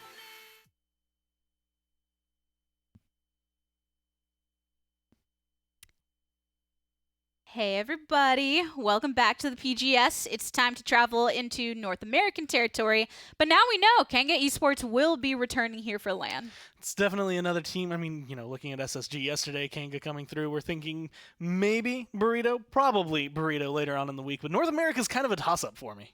It always has been. As far as the last time we determined our LAN representatives, it was a bit shaken up where even in the phases to follow, it wasn't always the ones that ended up coming to LAN that ended up dominating the scene. It's not as clear-cut as some of the other regions. It's just one of those things, especially with the way a lot of team swaps have happened. So some players kind of switching back and forth, as well as some teams being maybe brought up into the PPL, some just disbanding in general. So it's kind of up in the air as to who's going to be able to come through. I mean, Toxicity has a new team as well. So there's a lot this week that has been changing up. It's going to be hopefully relevant versus Gangstars. So Gangstars we've seen plenty of and potentially going to go ahead and see them again if they manage to make it through. But I think everyone is just coming full throttle within this qualification period, as we tend to see when you have LAN on the line, but also in the regions that are a bit closer. And I'm kind of excited to see this because Gangstars, again, like you said, we've seen them a lot, but the rest of North America, I feel like, has closed that gap that was the top. It was kind of the old Toxicity roster, which is now Splice, then Gangstars, then everyone else. And then once one roster gets brought up into the PPL, Gangstars and the rest have kind of culminated into one just being that can go really anywhere. Just one. Yeah, it's crazy seeing you saw Toxicity had dropped within, I think it was the semifinals, it should within the bracket. Now we're going off to Frozen Guard first. Looks like Frog Isle and Fish Market both banned away. Hopefully relevant. They have first choice. Bomb King actually going to be the first thing brought away. And I feel like that, to me, is less, okay, Bomb King is scary, and more, Gangstars has a lot of players that can make Bomb King scary. We don't want to have to deal with that. Yeah, no one wants to deal with that at all. Shaolin also taken off the table. Khan's been seeing fair share of bans as well. And then Maeve. Maeve has kind of been chilling in the bottom of the picks and ban screens for quite a while now. She's either at the very bottom or the very top. Yeah, pretty much. It's one of those areas that I think it's regional as well, where it comes in where if you can play her well, she is going to be insane. Same thing I would say goes for Buck. If you can play him well, he's going to be insane. He's going to be able to do a lot, so that's going to be a big presence there. One Buck Wild can kill off Inara if done properly, but honestly, it feels like hopefully Relevant have done the right kind of bans where it's just we're going to take away things we know you have that are strong, and then hope to pick up some of our power picks. Locking in point security early on for that objective, and it looks like Ash is actually going to be making an appearance. She came in for a couple weeks and then kind of left, and now she's here A couple again. people were like, well, let's try her, Yeah. see if it works, and then she didn't. She's not in the same way where it used to be where you could just kind of 1v1 her, get really deep into the backline, where you still want her to do that, but her damage right off the bat isn't enough to be able to complete the actual kill. I'm going to be grumpy now. Why They you went gonna be triple grumpy? front line. That doesn't exist anymore. Get out of here. And it could potentially mean we're on Frozen Guard, and with a triple front line, potentially a longer game as well, as Barrick, Nando, and Inara should be able to, if they're executing properly, should be able to have a really great capture for them. But we've also seen other players bring this through because it's kind of a way to try and thwart the opponents, but it doesn't work out for them. It's one of those areas that honestly, Barrick and Fernando, I think, are the two, like, if you're going to run it, they're two front lines I could give it to you, just because Fernando, especially when you're running the right build and your right loadout, you're going to have a 3-second fireball with Brand, so you should have a lot of damage. And when you have Barrick, when you have Tinkerin, you have a lot of decent damage coming down from him as well, a lot of control. So maybe allowing a couple of people to get aggressive because of that. Luminary as well on the side of Gangstar. So Jalen Sanity, the man that we didn't actually get to see when they were here for the last LAN because he wasn't able to make it with the rest of the team. And I'm sure he would love to make up for that this time around. being able to come through. A lot of notable players throughout both of these teams. Gangstars, I would say the most experience, well, when it comes down to it from LAN, considering they were able to be at Vegas and get to come here. But the way things have been going, hopefully Relevant have been around for a long time. And honestly, this is a good start for them. And Jab early rotation to the side and actually manages to find 3 Gangstars and chunk them down fairly low while the rest of the team does rotate towards the objective, passes 33%, and they apply this focus onto the enemy. So Buck right now, yes, still alive, yes, has that mobility to escape, but no, hasn't had impact just yet until now Envy gets the kill onto T-Mac. And what I like, Jab has really good presence of mind as to where he needs to put that focus. They get rid of the Makoa. That gets rid of a lot of presence from Gangstars, and they're at 78%, so they're in control on the side of hopefully Relevant. But taking the pressure off of Envy, I mean, using kinetics, using anything from Fernando, just being able to apply some cauterize and stop him from having that impact was really big. And as you can see, once Envy gets rolling,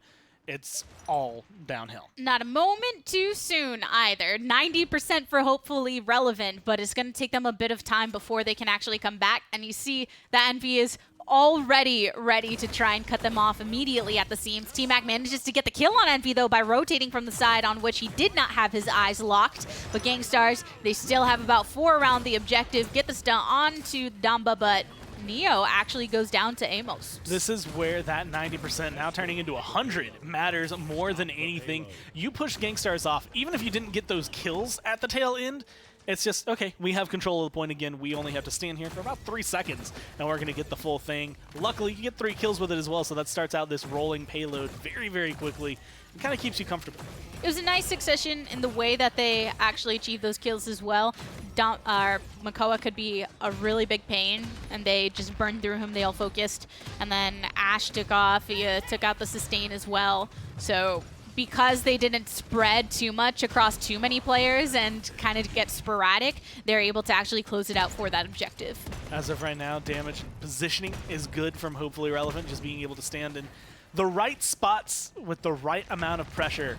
That the payload's still moving 1:40, but it hasn't really hit any snags. Now you're going to see El Zulu get aggressive, but there's the Dread Serpent to really start off the fight. But also a Dome Shield, and Makoa has to back out because he was right in line of it. So El Zulu trying to get aggressive, actually shell spins to the opposite side, but finds another shot from Amos as you hear the Assert Dominance go down as well. A few ultimates brought online, but which ones are going to come out on top? So far, it's hopefully Relevant. Amos just hitting consistent shots all around and being able to keep just enough people. I mean, it's one of those things you don't think about how much damage Barrick is doing, but you take 2, 3, 4 of those shots, all of a sudden you're down 2,000 health. You can't just let him go through. A beautiful Evil Mojo comes through. Can they pick up any kills? No, there's the Inara popping right back out, but she's low health, so it should still be a kill.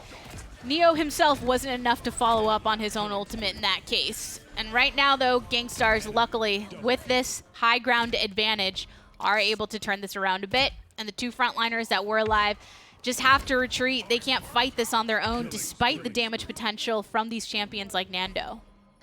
Definitely a different outcome than what you expect to see when you are running something like a triple frontline. Normally you go in that area and it's like, well, if we lose a Nara, Fernando takes in place. You know, it's a Hydra. You chop off this head, another one grows back. We don't have to worry about it.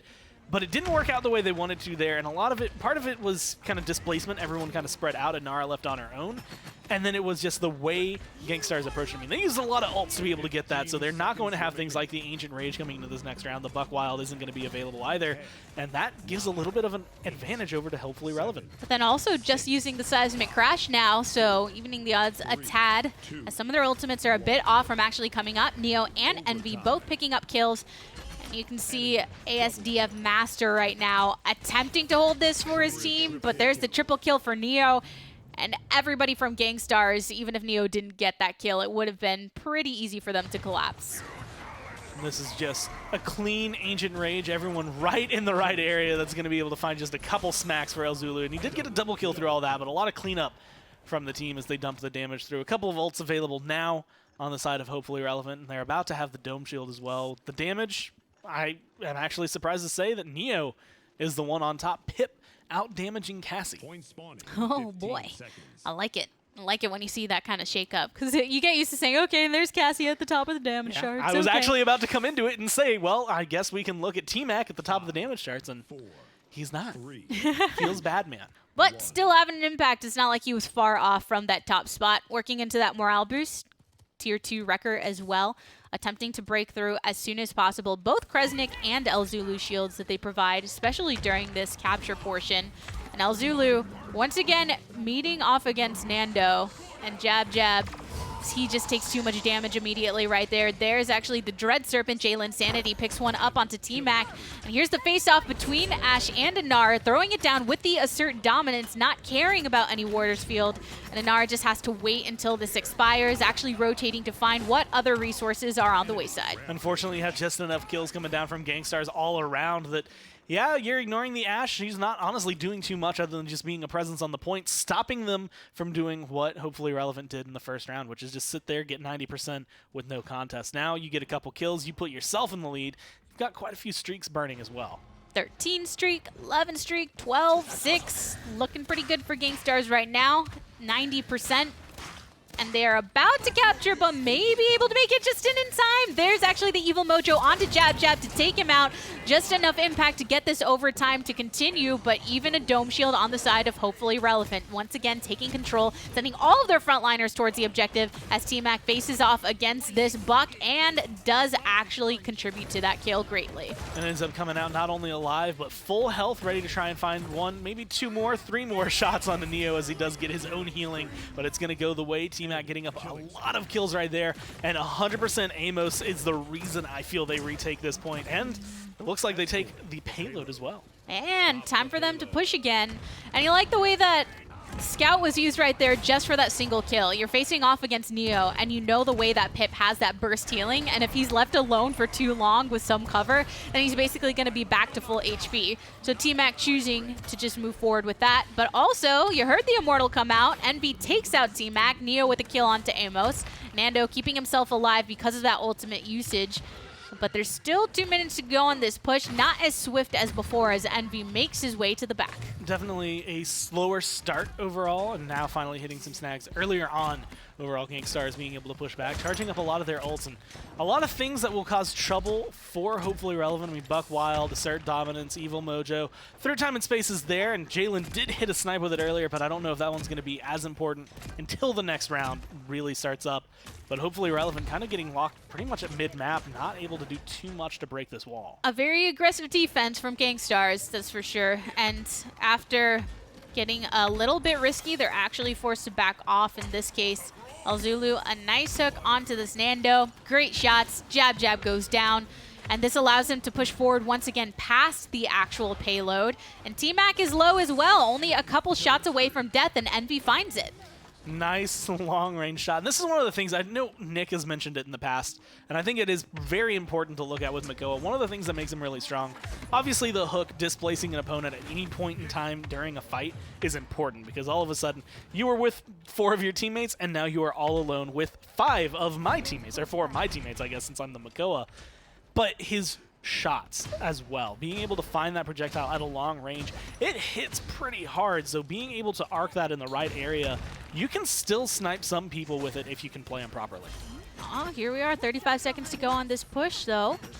Starting to finally make a bit of progress. A Dread Serpent on the side of the pushers here, but here's the lockdown onto Ash. But every time she gets locked down, she's been responding with this Assert Dominance, and then ASDF Master then responds to that by focusing onto other targets, but can't actually close them out, so ends up getting eliminated by Jalen Sanity. A couple of the teammates fall, and then these final 10 seconds of this push, Gangstars also have a lot of ultimates if they need to just bring them out.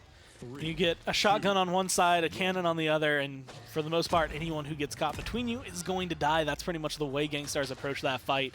Moving target one by one by one, you're going to hit somebody.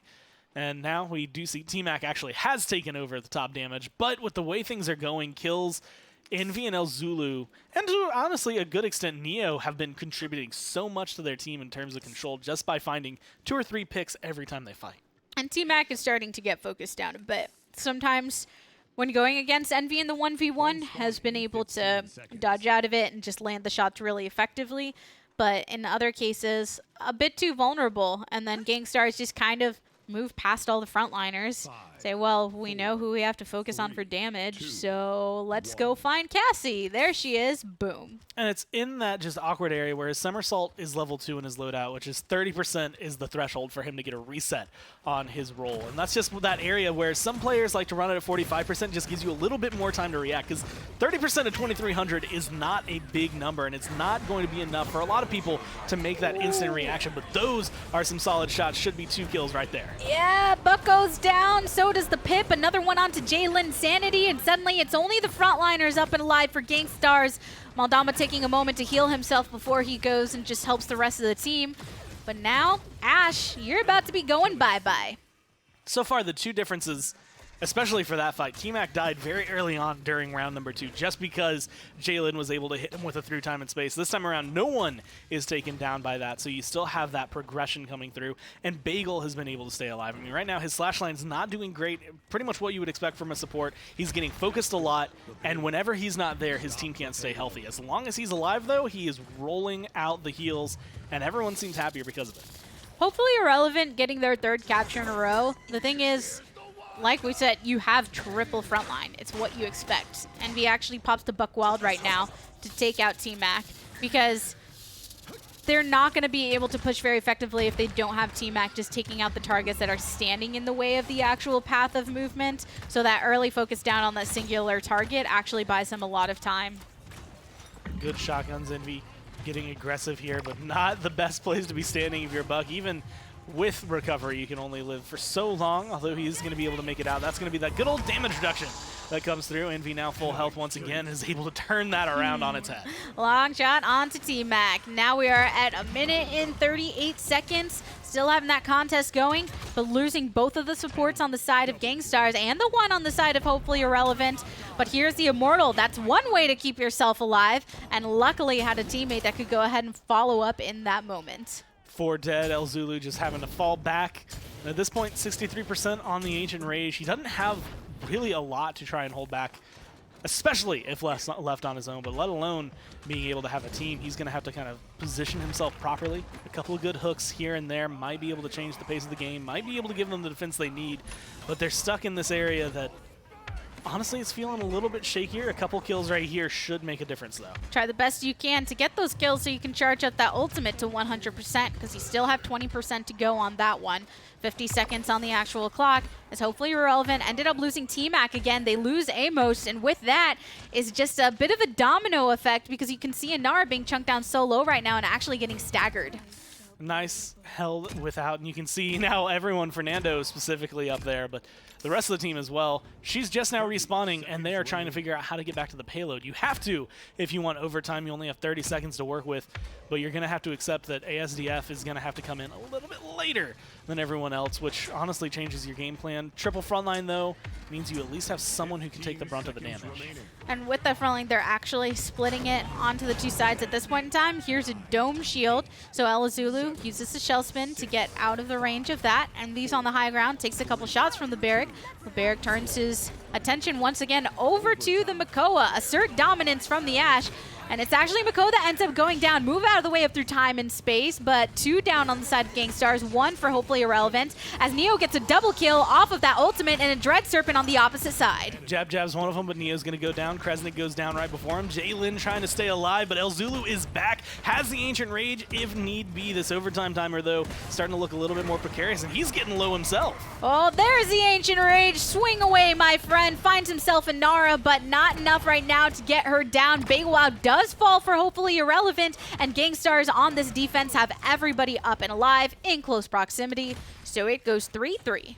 Went a lot closer than I think Gangstars really wanted it to. They were definitely coming out of that one, letting their breath loose.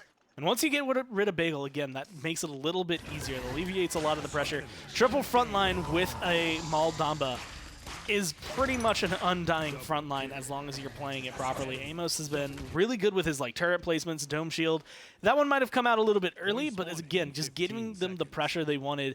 Unfortunately, pretty much for both teams. They dump a lot of ults at the tail end there. No Ancient Rage, no anything for Gangstars, whereas hopefully Relevant, they're going to at least have Immortal coming into this. It's the only one, though, across the board. But it's a very important one, actually, for this, because hopefully Relevant have been able to capture all past 3 capture points because of this triple front line.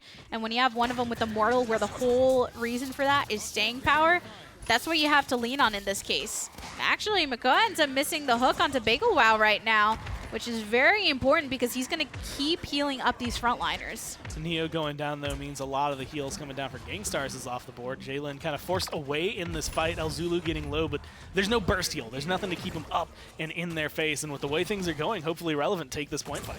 Yeah. This is a nice opportunity for them to hold. You see 2 of the frontliners into the main entranceway towards the capture, and T-Mac rotating around. He sees Buck so far and actually gets some long shots onto Envy, but Envy's able to heal back up. Ash beginning to rotate, but Amos finds, and hopefully Relevant. Just by having Maldamba chill on the objective, everybody else catching off Gangstars, they get game 1. A lot of good early fights there is what made the difference. Not having ults on pretty much either side made it a little bit easier, I want to say, to approach that fight and recognize, look, I don't get caught out by like one ability that just happens to kill me. I'm not going to get through time and space through a wall while Genos is way over there. I'm going to be completely safe. Makoa misses his hook on the healer, and you're like, all right, we got this. Well, let's find out where we're going next. That game was in the favor of hopefully Relevant, but Gangstars, they've been at the LAN before, they've been competitive, they faced off against PPL teams. Bright Marsh, maybe this is their chance to go ahead and tie it up. Coming in here, a couple of different, I want to say, drafting styles should happen. But hopefully Relevant could stick with Bomb King if they really want. I mean, it's one of the things, Bomb King, Shaolin were their bans last game. Both of those are really good here just as well. So if you don't want to deal with it, you could take it away. But Gangstars are going to be the ones who actually pull that out. No one wants to deal with it. Like, I'm okay. No Bomb King today. No And blasters. then no Drogos either. Yeah, no Khan. So this does leave Maeve up if somebody wants to bring her. This isn't necessarily the strongest, but you could actually really have a great effect with her. Cassie Maeve is probably the thing that I would say is like #1 for me, being able to grab those, because Cassie, again, it's just that, okay, well, you get Scout, she's good damage, consistent all the time, her shots are very impactful. Maeve, especially since hopefully Relevant just won with a triple frontline, she is a tank killer. Grab her so that if they try to go that same route, they're going to get punished. And yeah, it did work for them last game, but I feel like, I think it was a very map-specific kind of deal. yeah, if you're going to bust that out anywhere, then Frozen Guard is the place to do it. I wouldn't recommend here necessarily. They actually, with the Makoa and Maldamba and Buck as their first logins, this actually leaves a Nara up if Gangstars want to take that away to ensure they don't have the Makoa and a Nara on their side. We are in, I want to say, one of those rare moments where honestly right now, both of these teams have a phenomenal lineup. And it's kind of worrying, I would say, if you're in this. Genos should come through right here because you get the damage augment using Luminary. And then you add in maybe another DPS. Gangstars kind of pull away from that double front line and instead focus on something else. But like you said, Nara would definitely be a big pickup because when you put Makoa, Nara, Maldamba, Buck, that starts to get a little stacked. Yeah, Nara or Terminus, I think they both do well on this map. Ooh, I want to see Terminus. Yeah, I think that would be really fun. You don't get the Forgot about swiftness, yeah, because Maldamba's on the opposite side if Gangstars do decide to go with Terminus. But who knows? Maybe. Well, I like Terminus, I think, a little bit more than I like some of the other front lines, specifically when he's picked into a Nara, but even alongside a Nara. And on this map, Jaguar Falls, to an extent Serpent Beach as well, just because of the way it's laid out, it really makes his kit do well. And I think that's a lot of it. Point fights, for most maps, are going to lend towards Terminus's kit just because it's like, all right, you're in here with me, you can't really escape me. If you do, I'm just going to jump up, land on you, stun you, and then smack you a couple times. And with the way loadouts have been going with them, it's a lot of, I'm going to get my Calamity Blasts charged a little faster, and then going to be able to just shotgun you, essentially, towards the end. Well, so it actually is Gangstars who is going into this Makoa Maldamba Buck combination, and then hopefully Relevant who have locked into the Cassie and the Maeve. And we Good saw news T-Mac on the Cassie before. Is that they're still both really good lineups. Yeah, they're still both good lineups. It's just the opposite way of the teams. But Nara and Nando, so still making sure that they at the very least want to have this double frontline composition, and there is our Terminus. So If you do I'm- get that Maldama combo. If I'm Gangstars, yeah, okay, I was like, you have to ask yourself the question. We're planning this for 2 DPS at least. We're planning to have 2 You have to damage be. dealers here, and we know for a fact that, at least it's hopefully relevant, they're not going to pick Genos. If you grab Genos there, yeah, you kind of limit your damage, but you do a lot with Spirits, with Terminus, Luminary on Buck. Could be big, but I like the way both of these teams have gone, although Pip coming through instead of a Genos. I'm interested to see how this is going to work out. So you don't get that damage amplification with Luminary, but you do get the burst healing, so that if Anara, it won't be as much of just that wavering HP bar. It'll be that, oh, look, we're finally getting to kill her, and then nope, all the way back up to full, basically. And with the way things are going, again, a lot of control for this. I think Terminus, though, especially if he goes Bulldozer early on, makes it a lot rougher for the Inara, which is kind of that area why you need 2 front lines, I think, on this map when it comes down to it, especially if you're going to just run.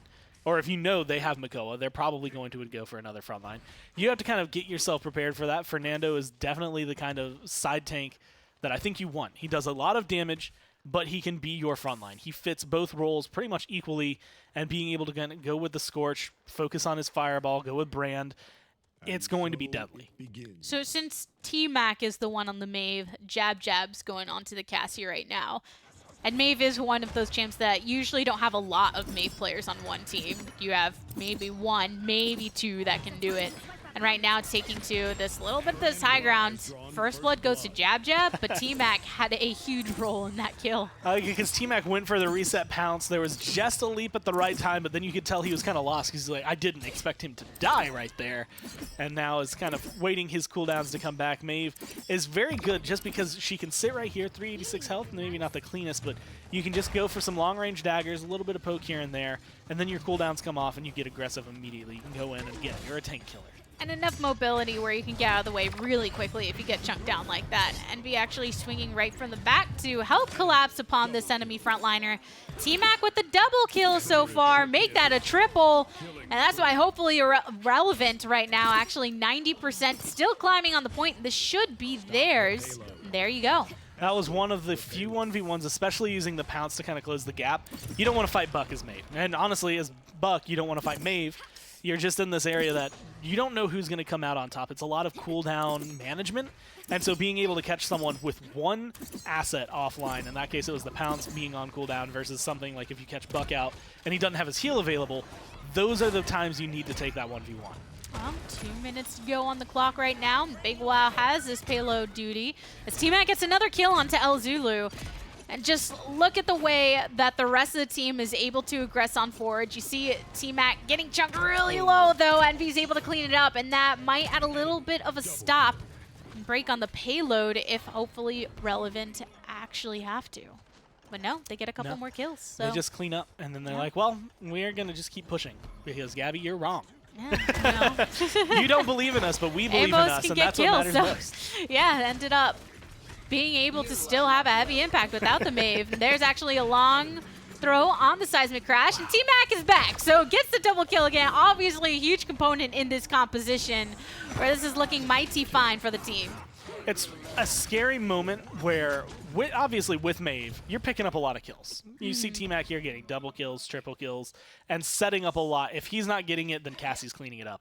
And then he's in this position that you're like, okay, well, he's doing most of the work, right?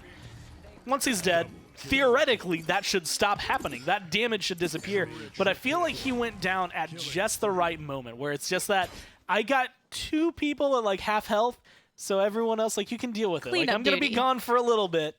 But it's like, like, okay, I'm going on vacation for a couple days, but, I bought enough food. Here's all the meals. You know how to cook this. Everything's set up. He was the mom in that scenario where he was just making sure that the team would be able to follow through. Here's the takeout menus if there is an emergency where you go and run out of food, guys. But still handled that very well. Yeah, if you're setting up the rest where you can't finish off the kills, but your team knows to do so, then it's absolutely fine to die in that moment. here is another chance for Gangstars to try to keep themselves in it with Comeback Mechanic. The same approach onto this Terminus, but actually gets hit by the Dread Serpent. Has to escape with 185 HP to the name. A couple shots into one of the Gangstars team members before rotating out, and luckily for Hopefully Relevant, doesn't fall. They do lose two, with Jab Jab, ASDF, and Amos actually all falling. I quite genuinely cannot believe that T-Mac made it out of that alive. Finally gets taken down, but I mean, just running around for so long, Comeback Mechanic, all you needed was the one fight, and a couple of ults really helped swing that in favor of Gangstars. But the big key for me is, one, being able to kind of keep T-Mac, I guess, from having the same impact. He didn't get any early kills, didn't get too much snowballing for them, and they still have Reanimate here for Kresnik. So if he goes down, he can come right back. Yeah, I think another triple kill My by guy. T-Mac. I think that if Slow it down. weren't for that Dread Serpent, Terminus would have been done early, and T-Mac could have got a triple yes. kill then too. And right now, I didn't get it then because he used all of these ultimates, including the Ancient Rage later, where Makoa was in pursuit of T-Mac enough where he had to back off. But now, you know, none of that is available to your enemies. So, hey, here's a triple kill. I still like doing this, guys. Set up in a really good position because, like you said, pretty much no ults are going to be available there. Envy, I feel like, was trying to channel something but did not come through. T-Mac going to get aggressive. Midnight comes through, and Kresnik is looking like a mighty tasty target. Ooh, but despite getting some really good shots into Terminus, took a lot of damage, luckily able to get back to full HP. You better back off from that Reanimate. Luckily able to do so and not take too much damage. And now rotating over to Envy, but that is quite a slippery champion he got there with the Zen. A lot of good damage and a lot of good poke. T-Mac, his target switching has been very great this game. It's just, where do you need to put your pressure? And this is honestly going to be a good reason as to why you typically get to see Maeve banned from a game. It's just a lot of damage and a lot of control, and if you give them to the right person, it is devastating for your team. You have to invest Dread Serpents and several ults to get rid of them. Yeah, I wouldn't be surprised if Gangstars just end up going in ban, regardless of how this game turns out. Oh yeah, that's a ban. Yeah, you should just take it away again. Because right now they're still in this. They got the point from the capture, but this push isn't going so great for them. And they had Comeback Mechanic. They used all these ultimates to do so. It's not necessarily always going to line up in that way. Hopefully Relevant, using some of their own, though, actually used the Immortal before Master ended up falling. And here's the Seismic Crash as well. A bit low on the Makoa, but the Buck Wild activated too to add that next level of protection. And this would be the best time if you're going to try to burn those ults. Get them now. I mean, Zen doesn't have his. We don't have any on Terminus. Buck Wild was just used. If you pull out that Dread Serpent, all you have to worry about is Ancient Rage. And honestly, that just means that the faster you burn Makoa, the more damage that Street Justice Maeve is going to do to him. Right? Yeah, then you get to actually benefit from that aspect. But here's Overtime has settled in and finally made some progress on this payload. But a few of those ultimates have come back online. Jalen Sanity probably going to do his best to hold onto his Serpent, but nonetheless, just getting some decent healing over here from the back as the frontliners move forward. Good kill right there on the Kresnik. Jab Jab now going to be able to just take a good position. El Zulu at half health. And without that one front line, Envy looking like he might go down. Even though they get a couple kills, they all retreat away from the payload, and it ends up swinging over again in favor of Hopefully Relevant. Too much time in overtime for Gangstars to be able to easily take that out. And Team Mac, oh my, what Maeve play we have got today. 13, 4, and 5 currently on this champion. I'm glad we watched that back because I didn't even realize the way he got that kill was pounce on Makoa to get the kill and then an immediate reset turn pounce onto Terminus. Like, I just thought he was throwing his daggers and everyone else is kind of bursting that damage. That was all him anyway. That 13, 4, and 5 has been set up pretty much fully by this Maeve. Although I will say again, Jab Jab, Amos, Bagel, and ASDF are giving him the room that he needs to work. Right now, though, it is 3-1 in their favor. They can close out, and Midnight might be the way to go ahead and start it off. Nice. It's a trade back and forth. Envy picking one up before going down. Jab Jab with the credit for that one. Another nice bounce takes out Kresnik, and Gangstars are missing 2 of their players immediately. They do send El Zulu over to the point, though, and that's going to get them 42% picked up thanks to Comeback Mechanic once again. But now the shots are going pretty solid. There's going to be the Dread Serpent trying to control T-Mac, but it's not enough to kill him off. These Dread Serpents have really been looking for the Maeve in that case. And here it is, 45% for Hopefully Relevant. Ancient Rage and the Immortal actually to boot. Looks like he's in a little bit of trouble. Take some shots as El Zulu rotates around to find this Pip. One more shot and he should be done. So there it is. Now to join the friend on the objective. Now here comes the Seismic Crash coming through and stunning a couple, but not really finding a huge change up. Jab Jab going to go down. ASDF goes down as well. Amos going to get staggered just slightly behind them, and no one from Hopefully Relevant is available to really contest. So Gangstars with comeback mechanic easily capture that again.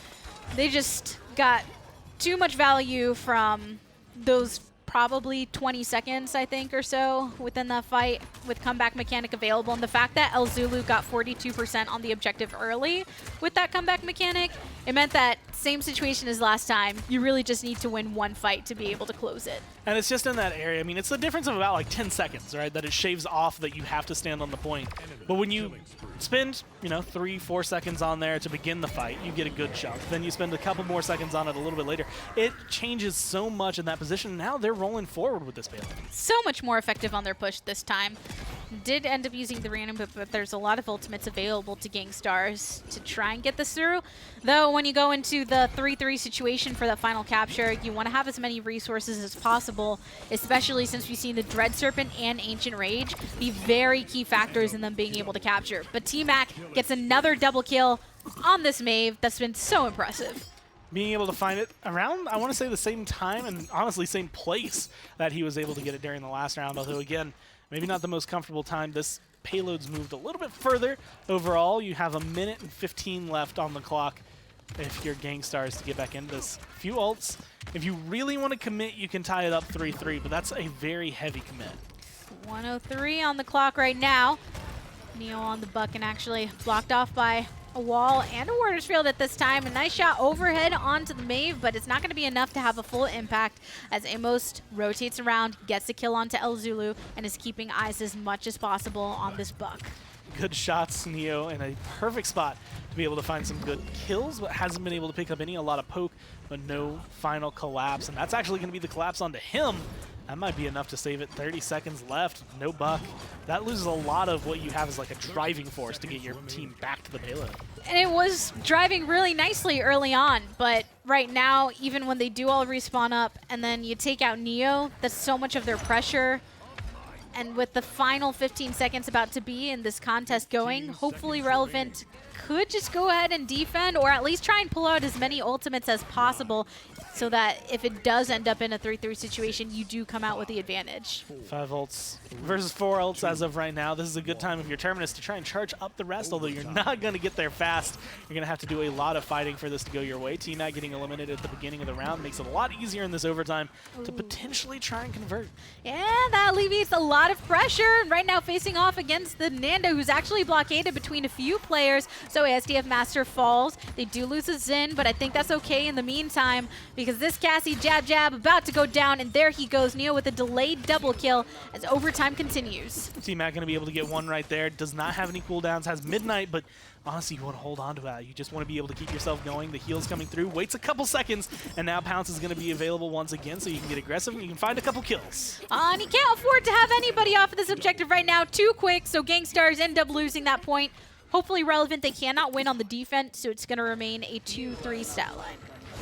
Everything that came through. There was a lot, I want to say, going between the two teams. These last few kills picked up by Envy, a lot of it kind of facilitated by his team. That Ancient Rage as well from El Zulu really won them the point back. And when you have comeback mechanic, that's all you have to do. You just have to win the point back. You get a little bit of room, and all of a sudden you're back up there. And being able to focus on T-Mac now 20-7 instead of whatever his slash line actually could be, which would probably be ridiculous if he was going unanswered. He's the one to lock down as of right now. Yeah, still like the 27-10. It's a lot. He's been a part of 30 kills. That is pretty crazy. But let's see, you've got the Midnight, Immortal, Evil Mojo, Scout, all on the side of Hopefully Relevant, and then everything for Gangstars. So might see that out early. Here is the spite immediately onto Amos. And with that, Gangstars, though, they send El Zulu to the objective once again. And again, if looking at that properly, that was the guillotines in, so they've gone kind of heavy focused into killing off these front lines, getting that just a little bit early on. Half a comeback mechanic, it's not going to be as quick of a capture, but as long as you can get at least a body on the point, you can see, 75% like it's nothing. Envy had went deep into the back line and paid his life and price for it, but T-Mac with the Midnight, a Dread Serpent directly onto the objective, though. A few shots into Kresnik, but gets a long hook from the Makoa, and Kresnik comes back with the reanimate. 99% for Gangstars, potentially able to capture, but T-Mac, he wants to say something about it, and he's saying that with these daggers. And a lot of it's been coming through, but no one was standing on the point. They lose Amos, and no one was able to take his place, even though you're picking up these kills and actually winning the fight, I would say. You get pushed back just enough, a little bit too tunnel visioned, and end up losing it all. So now, tied up, Gangstars 3-3. They could actually win off this push. So you gotta look back and think, okay, whose job was it to go and stand that payload? Because for T-Mac, he's on the Maeve, and he kind of needed to rotate around to just keep pressuring them with the daggers, and would have been way too vulnerable standing on the objective itself. But unfortunately, nobody else from Hopefully Relevant was there to do the job. And right now, right off the bat, actually an Immortal used, a few ultimates coming out, including the Ancient Rage. It was the perfect timing that ASDF wasn't there and the rest of the team couldn't get aggressive. You take out Amos just like that every chance you get. A minute and a half, but this payload's moving far, and Zen is putting in work. Oh, yeah, he is. A minute and 30 to go on the clock. 4 have fallen for Hopefully Relevant. Good value from the ultimates, including that spite once again onto the Inara. And when you lose a lot of those frontliners on Hopefully Relevant, you're going to put pressure on Inara when she does jump back down. And Neo is actually trying to keep this angle, see who pops out their head first. But here is the Midnight to just block some of that vision. Being able to find a couple shots on the T-Mac, though, just early on and early enough that it kind of stops May from getting as aggressive as you would have liked. Now being able to come around the side, a minute left on the clock, but a big couple of kills here could make it the difference. Oh, you got the Dread Serpent as well. Jalen Sanity picks it up onto T-Mac after that. Take out Jab Jab. Where'd all your damage go? Buck's got plenty with the Buck Wild, so he's continuing on this rampage, finds Bagel Wow, reins in a few of the shots, and there's actually a hook on the sideline as Nara gets closed in the gap, and Gangstars take the game and tie up the set. That was just well played from them. Everything they did was clean. The way they fought back for the points, the way they were able to push it, that last fight was really key for them. And again, a lot of it was, if we can get rid of T-Mac early on, then we're golden. If we can't, that's when we see Hopefully Relevant coming through and making it a lot more difficult for us. It took them a bit to get to that point. Yeah. There were some other cases where they either couldn't lock down T-Mac, or they did, but then they didn't know where else to go right after. So this was a good case of you took out T-Mac, you took out Jab Jab immediately after. All that's left is Pip and the frontliners. Yeah. They locked Inara over in the side where she couldn't really move or do anything, and then Pip was just right there on the high ground taking shots from the book. And being able to look at what Hopefully Relevant are kind of going towards, it looks like they're comfortable with like double, even triple front lines, so you go into things that kind of facilitate you killing them off. If you can't get Pip, if you can't get Maeve, then you can grab Zen, you can run Guillotine, you can hope to kill off at least one of them quick enough. And here's Splitstone Quarry. That's where we're heading off to next. And being that these have been a bit of the longer sets, I kind of expect some of the same from Splitstone. Yeah. Just the nature of the map and the nature of the way that these two teams have been playing. I'm curious as to what team's going to want to pick up like a sniper. Because this is a map that I think is like, it's key if you have a good sniper player who can make the difference. And if you want to kind of try and play that around, no one's going to be banning one or the other. So you're not forced to go into Strix or Kinessa early on, but you're still kind of, I want to say, in that curious spot of like, do we go for it? Do we like just hope for the best? Or are we going to try to go for like Cassie Leon and hope that that's just going to be enough range? So and still leaving Maeve available, I think deciding that if Hopefully Relevant ended up getting it, they thought, okay, well, in the end, we did find a way to deal with it. But since it didn't get picked up, as Cassie was the first lock-in and Gangstars have the opportunity to pick up two right off the bat, they get the Makoa and the Maeve. And honestly, this is a good spot to maybe like, you can kind of flex around on your draft. You grab this other front line, grab another DPS.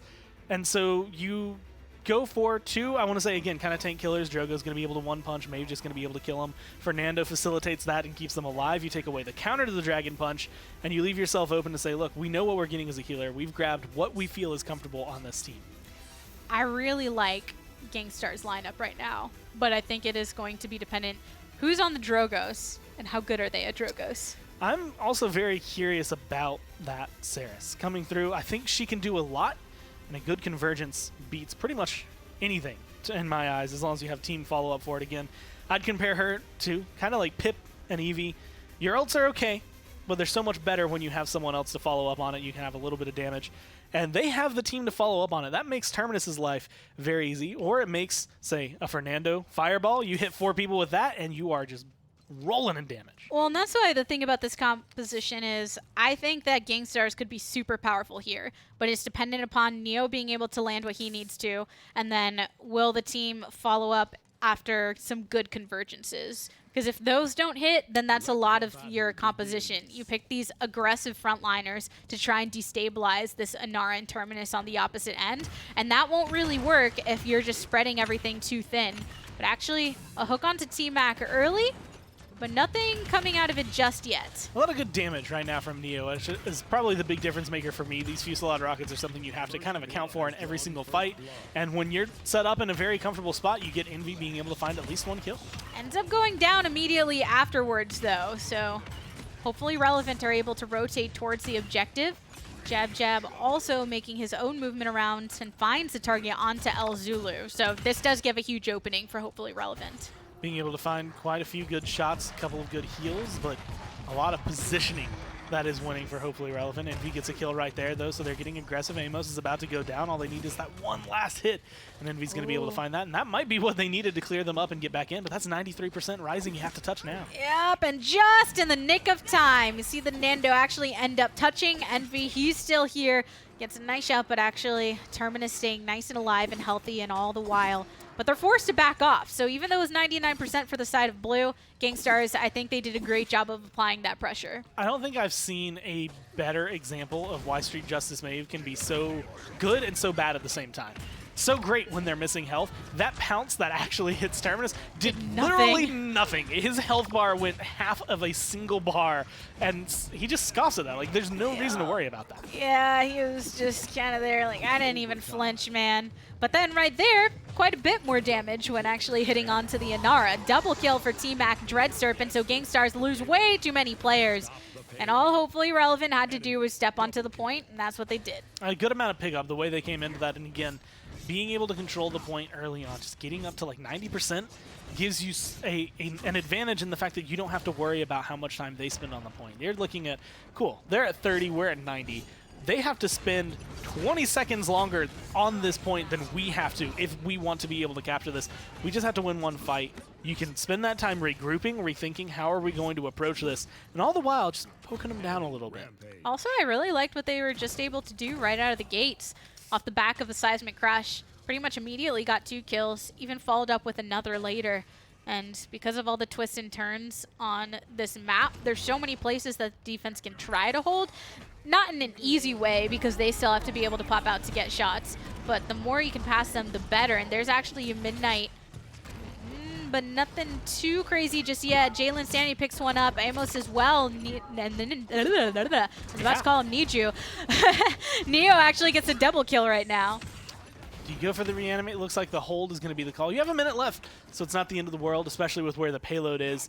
But like you had mentioned, in terms of defense on this map, it is actually very easy to find different holds. It's hard to hold those holds. It's just like there's places for you as a defender to hide throughout that entire push. But it's very difficult to find one that is going to be decent, not only for your team, but to stop the other team from aggressing into you. It's because the reason that you can find so many holes is there's so many corners, basically. Yeah. But then that means on the opposite side, you have the corner that's difficult to get the bend around. And then on the defense, well, every time I poke out to get a shot, I really can't stand out there for too long, or else I make myself vulnerable. So you have to be very quick with your thinking once you make yourself seen. 40 seconds left, coming down closer to 30 now. But hopefully Relevant are in kind of the ballpark where they need to be able to touch down at least to get overtime. And that payload's close enough that they could ride it through. They just need a couple kills. Losing Jab Jab early really stops that, though. It does put some more pressure onto T-Mac right now as that damage case. But this payload passing under this bridge, this is also a really good holding position for the defense.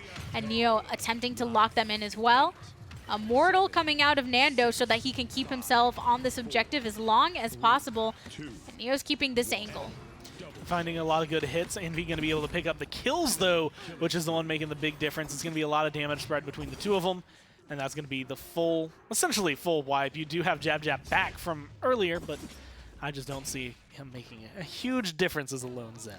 Not quite. But here we are. This was the final moment of that capture. 99 to 99%. And the combination of that double kill from T-Mac with the Dread Serpent was just a great way for hopefully Relevant to close that. You know, I will be 100% looking at the drafts, and again, if you like put them in a void, you covered up all the player names, and you said it's blank versus blank. Gangstars has a much stronger lineup to me. Envy being able to play the Maeve, having Drogo, Saris, Makoa, Fernando. Like 4 out of 5 of those are something that you would never want to see on a team together at any point in your life. And then one of them, Saris, I want to say has some flexibility as to whether or not you could say she's good or not. I think she falls in the area that it's good for this team, and if played properly can make a big difference, especially with this convergence. Well, that's why I like this composition going into it. But here's actually the scout immediately following that Midnight to continue with some of that visibility. So hopefully Relevant rotate towards the objective. Envy looking for another target. T-Mac picks one up onto Kresnik. And Envy is raining out some good shots, but comes low into HP himself. Jab Jab getting the final jab on that. Now being able to pull a couple together, but that's going to be a power siphon eating the damage away. A couple kills still falling through. Amos, Bagel both going down. So 4 alive total for Gangstars. They're going to be able to take control of the point because of that fight. And hopefully Relevant. They do have enough time, though, to be able to come back into this fight because no one has comeback mechanic. It's going to be a bit slow moving. El Zulu, he's on the duty right now to go ahead and capture. And Neo, this is kind of the area where you see a lot of people try to flank, so you might as well catch him off guard immediately. The wall is not tall enough to actually blockade him completely.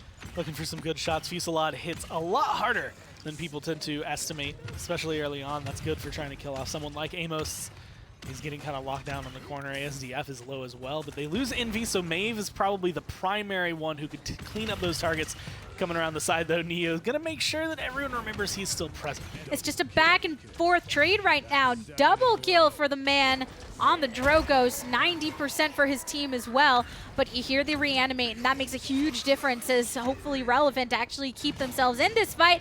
But there's the Dragon Punch. Take down the Rockman once more. Overtime trickling on down, and Gangstars should be able to get this. Now just holding on and ticking over.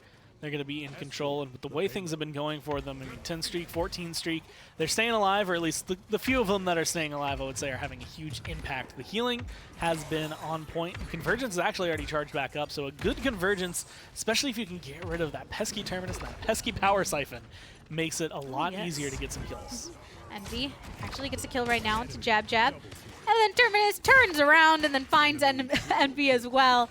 Hopefully Relevant lose 4. And then there you go. Envy ends up getting eliminated, but still a good fight for the team. It was a good shot, admittedly, from T-Mac. It was just one of those moments where it's like, you're Envy in that moment. You're like, I'm going to get a quadra. All I have to do is hit this pounce, and I am set. And then it's just off the mark, just like that. Spite gets moved at that point just for relocation because Neo got out of there. Yeah, back onto the high ground. There's a Dread Serpent onto the opposite high ground. In that case, Seismic Crash gets the stun. T-Mac takes down Neo, but it's 2 for 1 right now. Jab Jab swinging away. Envy eliminates Terminus. And we're at 1:20 on this push, and it's actually made a lot of progress so far. And with the elimination of a frontliner and the support, Gangstars should be able to gain a bit more ground, but they're actually pretty spread from the objective. Hopefully Relevant, as of this point, I will say have escalated in my eyes. It was one of those teams that they looked really good the week they played qualifying for this finals. And I was kind of on the fence about them now seeing how they're going up against Gangstars, which with the former Toxicity roster getting pulled up into the PPL, essentially became that number 2. They were always number 2 behind them. They got pulled up, and now seeing what they can do, they're looking to dump some ults. Neo going to be able to find a kill on Amos. With only 40 seconds left, the question is whether or not they can actually push the rest of the way. I was able to grab that with that Dragon Punch, and now another one onto Bagel Wow. So T-Mac on this defense is kind of taken to that side corner that you'll often see a damage dealer do, so anyone that makes themselves known through that opening gets immediately shot in the face with some arrows. But look how close the payload is, and hopefully Relevant, yes, they have the advantage of being so close in spawn, but when you're losing a frontliner that easily as Amos actually goes down, you take out the Zin too, it's going to be much more difficult for them to hop onto this. A lot of really good shots coming down from Neo, and honestly, that makes such a huge difference. Good salvos, good rockets, whether he was connecting on everyone he meant to or not, he was always getting some splash damage somewhere. It was a lot of poke and then a lot of follow-up, so a lot to clean up that tail end, and you can see it right there at the end of the point, essentially the same thing, where it's just hitting the rockets that matter, using the salvo in a great way, and putting yourself up to 16, 3, and 10. I think he's been doing very well on the end of a push, whether he's on the aggression or on the defense. Look at that damage. Yeah, he's way ahead in damage. And the way that everything fights around that payload and you have kind of that Coliseum-type feel because of the high ground around it, Drogo's can just ignore that and then go above everyone that is forced to fight at eye level, basically, or just above onto that balcony, and just kind of gives him a bit more freedom to rain that damage in. Hook gonna miss early on, scouts up in the air. Midnight was used, so you can see that was just, again, a counter, giving yourself a little bit of vision. No kills just yet, but you can see actually a lot of aggression coming out. ASDF, Amos looking to just pile into El Zulu. It was really good for Gangstars to try to get some of that capture early. Here's another Dragon Punch, rotates around, probably going to try and find Amos, ends up doing so and survives with a lot of HP, so can rotate immediately, get some shots into T-Mac, who actually comes on forward just to find the shot from Neo, who gets that double kill. What a perfect, it's like you hit one person with convergence, but it does exactly what you need. Snags the last target running away. 19 streak here for the Saris. Jab, jab looking to kill, but there's that beautiful healing. You see Mortal Reach coming through. Doesn't matter where he's standing, he's going to be able to hit you and keep you alive. He was barely impacted by that spite, and right now he's just back to the grind. A bit too low in that moment and ends up getting eliminated. 3 down for Gangstars, and hopefully Relevant, actually, with this comeback mechanic, should be able to make a lot of progress. This should be maybe not fully their point, because Envy's in this kind of precarious situation, gone behind them. Might be able to find a couple kills, might be able to find some aggression, or at least a distraction, but like you said, comeback mechanic, and that kind of fight, you get up to 93%, you can hold this usually pretty well. A little bit of a delay as the Makoa ended up working on forward. Unfortunately, ends up getting killed off. Envy picking up T-Mac because there's just too many from Hopefully Irrelevant that really want to secure this objective low on Big Wow. But it's the case that we saw the last game. There are actually a few members from Gangstars, but no one was able to touch and Hopefully Relevant capture. And again, it's that awkward moment where Envy's doing what he can. There were a couple of daggers. Had they hit a little earlier, he might have been able to target switch. He was very focused on Maldamba. Didn't get the kill as early as he thought, so wasn't able to switch to like a Nara Terminus. Even if you kill off Terminus, he had reanimate. So at the end of the day, maybe it doesn't make a big difference for Gangstars, but it's still one of those just key moments. Fernando drops. Someone has to come in and take his place. Yeah, it was same situation that we saw the opposite with the flip teams. Neo actually gets the kill before going down, but we saw it with Hopefully Relevant when they had a moment during the Bright Marsh game where they didn't capture because they didn't have anyone to touch. Gangstars falling into the same, and he can't ask Envy to be the one to do it. It would be nice if he could just walk on over to do it, but a little too aggressive on the way that he had to play that. And right now, actually Master with a double kill on the Terminus. I would say that Dragon Punch, even though it charges really quick, didn't need to come out the way it did. It was just that awkward moment, and it does get a little bit of time, and again, it's just stalling at this point. 30% charge back up on that. Should be no time before that comes back up for Neo, but it is just a kind of interesting position to throw it out there. As of right now, though, El Zulu doing a good job of just distracting and kind of pulling everyone away from the payload. And the healing coming out of stairs has been pretty great too. There's the good old reanimate that you want to get out as soon as possible. Seismic Crash as well. 2 ultimates that can be game-changing, especially on a capture.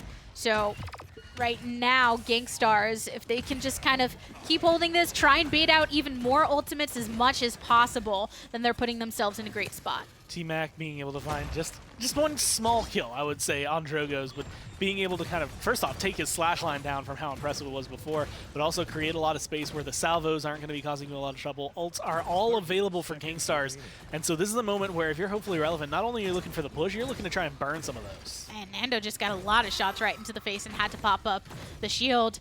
Good rotation from El Zulu, but he's kind of in a dangerous position right then. Gets punished for it. Payload very close to final conversion right now in these last 10 seconds of possibility.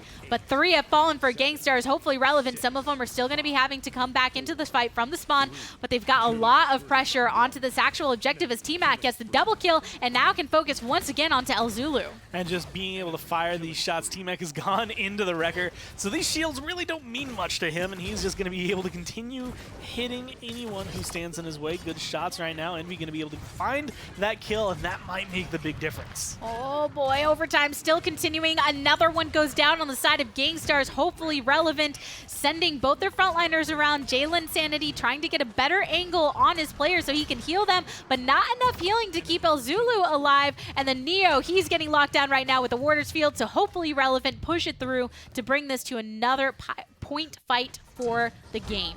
Kinetics and Cauterize right now have been doing work. Saris's healing is very, very immense, but if you can keep that applied, especially if you've gotten, up to tier 3 on your Cauterize, that makes it incredibly difficult, especially when you're in Jalen Sanity's shoes, to actually have that impact. You're still getting a lot of healing, but it's just not working the same way, and that's going to be 2 members that have the full Cauterize, and they're hitting you a long time. Amos will almost never not be shooting at you. And with the way things are going, T-Mac can focus the shields. He's got his morale boost to get that ult up just a little bit more. He's countering Envy, and so you have to play pretty much perfect if you are on the side of Gangstars to be able to win this. Lots of defensive stats coming through. As you said, these Cauterizes, these Wreckers having a heavy impact. Looks like Master wanted to rotate towards the objective pretty immediately. Amos is actually here on the side facing off against El Zulu, who doesn't die but gets chunked down. Pops the Ancient Rage just to face off against this Terminus right now, and Nando makes the rotation too. There's your final burn down, but the reanimate to bring him back. 33% for Gangstars, as it's actually just kind of a tank battle right now, and Envy gets the 1 kill before he falls. A couple of good kills. Convergence still available for Gangstars, which could make a big difference, especially in tandem to some of the damage dump that they can do. They're going to have the Dread Serpent going to be able to pick up Kresnik, so El Zulu going to fall back, waiting for his team to regroup, try to figure it out. But they do get 69%, so they have at least a good chunk of the point control. There's no comeback mechanic or anything this time, and that's what has played a huge role in some of these past point fights.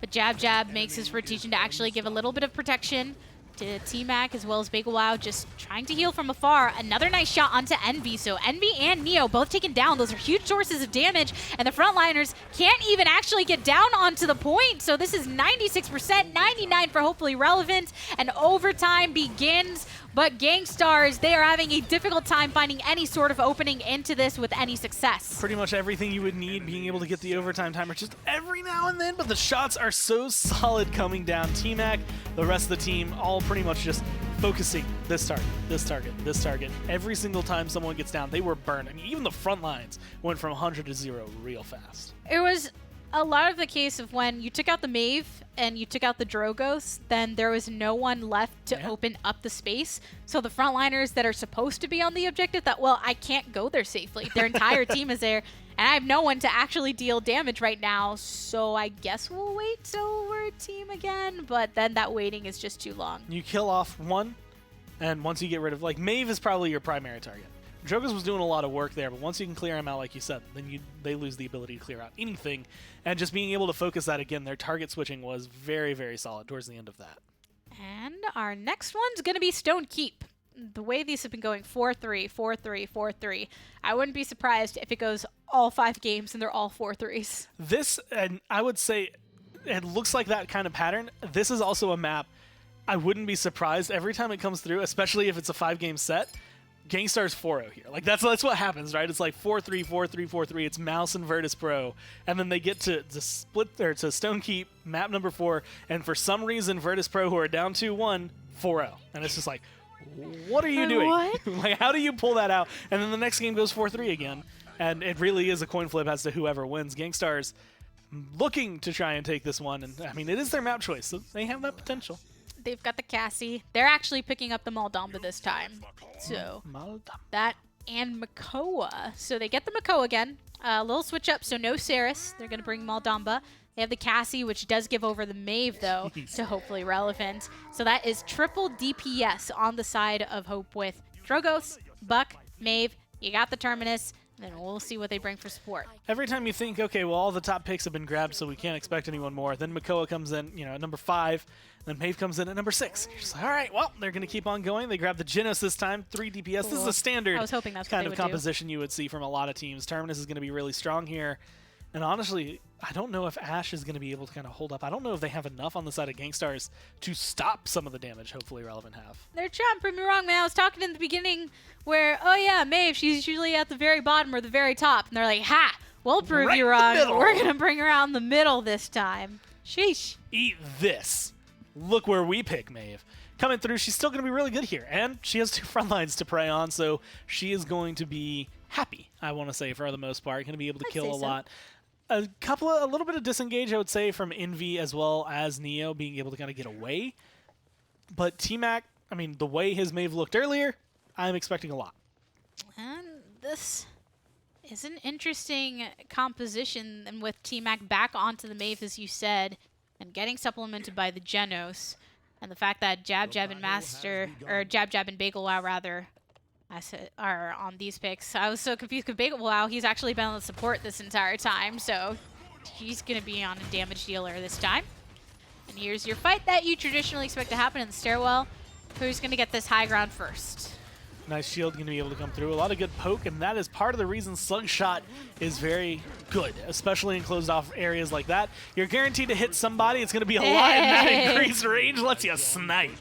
I like it. I like it. Gangstars with a couple kills nice and early, and Kresnik recognizing that that's enough of his opening for him to forfeit that high ground and step down onto the objective. And Terminus just wanted to come and contest and try and mitigate this as much as possible, but when you're standing on top of a gourd and taking shots to the face, you're not going to live for very long. Nice couple of shots again, just being able to keep people half health, so it's a little bit more timid if you're on the side of hopefully Relevant to want to engage, but you do have a lot that goes in your favor. If you can get a good fight, you can win this entire thing. El Zulu right there going to be able to escape the pounce, I guess is the best way to word it. T-Mac not hitting that one, so he walks out alive. This is, I was about to say, if it did go to 100, this is probably the cleanest capture that we've seen the entire set, but of course, hopefully Relevant do manage to get a little bit of a step onto it. But now, Bucks, you're only 1, so Gangstars, I think with that, they're going to be able to capture. Going to at least get this point and start rolling forward. A lot of good fights coming down from them. It was a lot of control, really, when it came down to it. Hopefully Relevant couldn't take any of the engagements the way they wanted to, especially when they were trying to re-engage, because T-Mac's trying to get in there, but you walk into the side and it's like, okay, well, Zen's waiting here for you, and he's going to hit you pretty much no matter where you're standing. There's also Makoa right behind him. There's a little bit going forward that's just giving so much control for Gangstars that you couldn't figure out how to get back to the point. And right now, the place that they're fighting, there's just been so much damage onto Bagel Wow from Neo that every time he pops out, he just has to pop right back into a corner to heal up. Nothing comes off of their time and space just yet. Lots of other ultimates available if they want. Great kill onto T-Mac. And that gives Neo the confidence to move forward much more aggressively. Should be able to finish off the Genos, and there you go. Last hit to come. Good shots now moving over to the side. Neo going to be able to find a lot right there. Jab Jab gets Nice. burned down. And now, I mean, this is looking again like they could find a 2-0. They are pushing this one as hard as they can. I like it. Neo has been looking great on this Cassie right now, landing so many of the shots. And then having patience as well, knowing the difference of I just need to keep the Drogos there rattled in a corner. And then when, okay, we got a kill, now I can move forward. Good hooks. There was a lot that just went so right for Gangstars there. And a lot of it was just the way they played it, the way they went through. You can see that determination, I think, making a relatively big difference. There's not a ton of CC, but if you're looking towards like ASDF looking for someone to grab, try to hold them in place at least for a little bit in a void grip so you can get some free damage, Makoa's not going to be the one. He's essentially going to go up and fall right back down. If hopefully Relevant end up busting out any of their ultimates or starting to get the upper hand in some of these fights, I want to see Gangstars land down effectively with that Ancient Rage, that Dread Serpent. Kresnik can keep himself in the fight with the Cert Dominance. They have too many good ultimates and utility right now to take any risk in trying to lose a fight that starts to get love away it. from them. I love the way Hopefully Relevant have changed how they approach this fight. They're not going to line up in the same area where Ash was just able to wreck them by hitting them with slugshot shots all around. They go around the side. Now they're looking for a little bit more damage. Dragon Punch trying to find a home, just barely misses and is not going to be able to find anything. Oh, man. I think that Gangstars got really disoriented by that difference in early rotation. And even the Panic Ancient Rage, it really didn't get anything off of it in that moment. So hopefully Relevant, they got 31%, but Gangstars, luckily, that is a very manageable number, so they can kind of get their footing back and try and collapse. It's at that perfect moment where it's like you are completely disoriented because you're trying to fight at this weird angle that you're probably not used to with the way Hopefully Relevant are fighting. And then all you have to do is have one person find their feet again, and then it just grounds the whole team. And that, for me, was Envy during that. Now he's going down. That might create a little bit of space. Dread Serpent going to come through, though. So Bagel has been playing support this entire time. This swap over to Drogoz has been looking good, but it just hasn't been as much, I want to say, that we've seen. Reanimate was activated, so Terminus is back and hopefully Relevant. They are still standing on to the objective, 85%. Gangstars need to rotate around. You see that Elzul is actually directly onto the objective, but goes down to Jab. Jalen Sanity picks one up onto the enemy healer. So hopefully Relevant, maybe when they're 3 members short, Gangstars can actually find their way back in. A couple of good shots is all you need. Buck Wild is almost charged, but it's not quite there. That could be a big game changer, but until he gets it, Jab is just not in a good position to fight. There's going to be the Dragon Punch. Crescent goes down, but Bagel trades his life for it. And Amos, as strong as you are, not much you can do. So with that, Gangstars, they get their 3rd point. And I think that this looks like it could actually be a 4-0 because the hardest thing for them. I'm clairvoyant. Huh. I've seen You have into the future. You have. We learn new things every gazed day into about the Gormaz. abyss. Leave that to Saris, I guess. Yeah, I guess, can she see in the future? I don't think so. I think she's just a demon in a girl's body. Yeah, I mean, she destroyed the town of Saris. Her sis has been wanting to save her. I know that much, based on when they released Furia. I can't wait till Furia's in here. I feel like I derailed the entire conversation. You actually had a point you were going for. I don't remember what the point Something was now. about a 4-0 for Gangstars. Yeah, I think at this point we've passed it. Kresnik on this Ash with the assert dominance. All right, trying to bring it back into it. We're a minute and a half to go on this push, about 60% onto this objective as well. And you see Terminus, a very common doorway to send one of your frontliners because he can afford to take the actual poke. And there's a through time and space on the high ground as well as a Dread Serpent. Well, who's going to come out on top right now? It's just a 1-for-1. Looking for a little bit here, a little bit there, as long as they find some kills. But Amos, again, has taken so much damage in the process of getting here. Doesn't have Reanimate just yet, but he stays alive through all of that. The problem is the pressure that they had on the payload that was kind of stopping it from moving forward gets pulled away. Kresnik is getting low. Kresnik is gone. And now Gangstars are a little bit more uncomfortable with where they're standing. So close to taking out the Maeve too, but just a little too mobile. And now healed up by Genos. So that was an unfortunate situation for them. To go for Gangstars, they just want to rotate back towards it and are actually taking the side as an opportunity to do so. Amos, I feel like he's fearful of where exactly do I need to be looking. Trying to stand in the corner.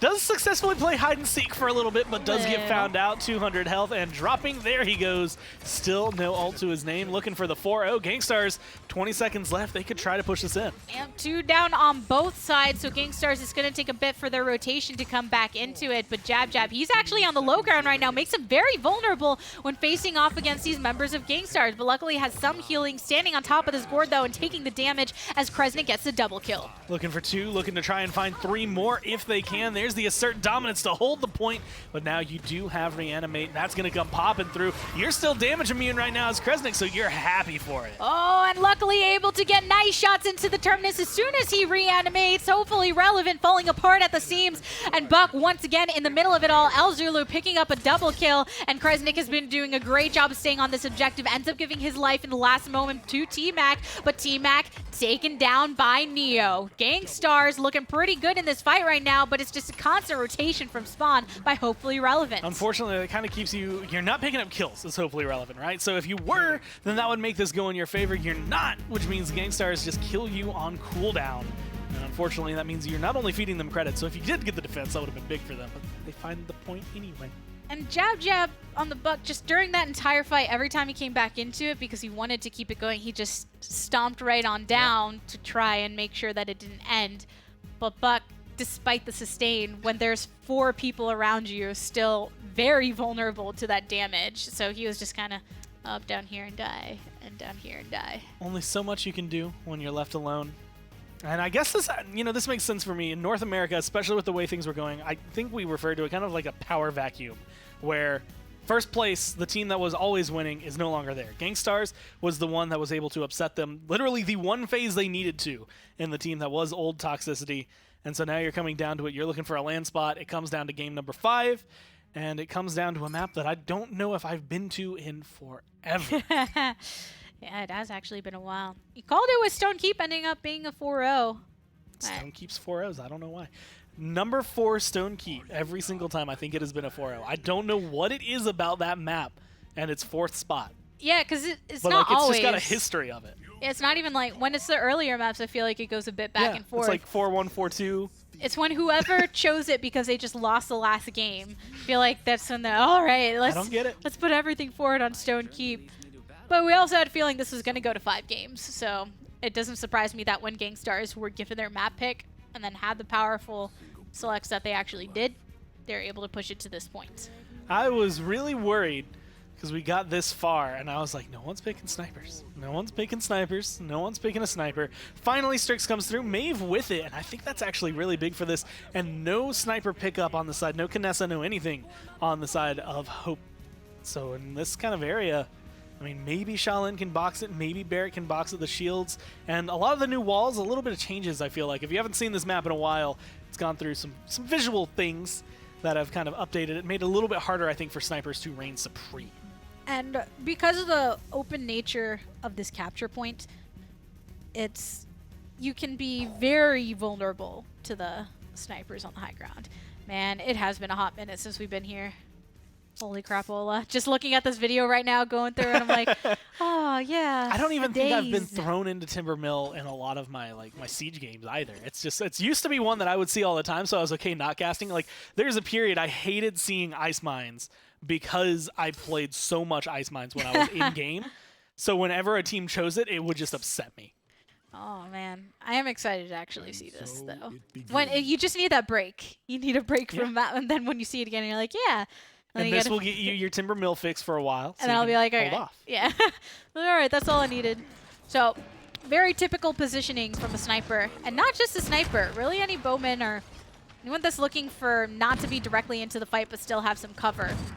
And that wall right at the top did force some repositioning. And there's your first blood, though. So reining in just enough shots and gets the kill onto Bagel Wow. And those shots out of stealth are something you have to keep your eye on. Neo has gone into ambush, so he's going to be hitting a little bit harder there. Looking for potentially some headshots, maybe going to be able to find a lot of kills off of that as well. But a lot of it is just going to be able to Woo! reposition. Right there is a good one, 1380. Which, again, it's not going to be the biggest number in the world, but it's enough that it causes a lot of trouble. Half your health bar, especially if you're Jab Jab. That looked really funny because Meldambo was throwing out Nado at the same time he went into scope, so it looked as if he had like thrown out Meldama damage. Could you from his imagine trying sniper to rifle. snipe with that snake? Oh my gosh, that would be so hard. But he's taking Blech. his side. He's definitely just prioritizing kind of being that utility base as opposed to down and to the nitty gritty. And he picks up the kill onto Amos. And it's hopefully relevant with 87% on the objective, but off the back of a couple of those kills, Gangstars to retake control. Going to be able to come through 87 to 78 as of right now, but control back in favor of Gangstars, especially with that sniper pressure they've been able to apply. Not much, I want to say, has been coming from Hopefully Relevant, especially in terms of kills. I feel like they're picked up every now and then, but it definitely felt like Gangstars were just controlling the fight. They were just waiting for the moment that they needed to move in. And it worked out very well for them. So now time for them to actually move forward. Jab Jab's taken to the high ground this time. But actually, if you're on Hopefully Relevant, some of your best holding places are where there's the most high ground, right? And especially during that last area once you round that corner. But here's an assert dominance directly on top of the objective too. I'm kind of wondering, especially with the way Jab Jab's playing this right now, if we take a like a peek at his loadout.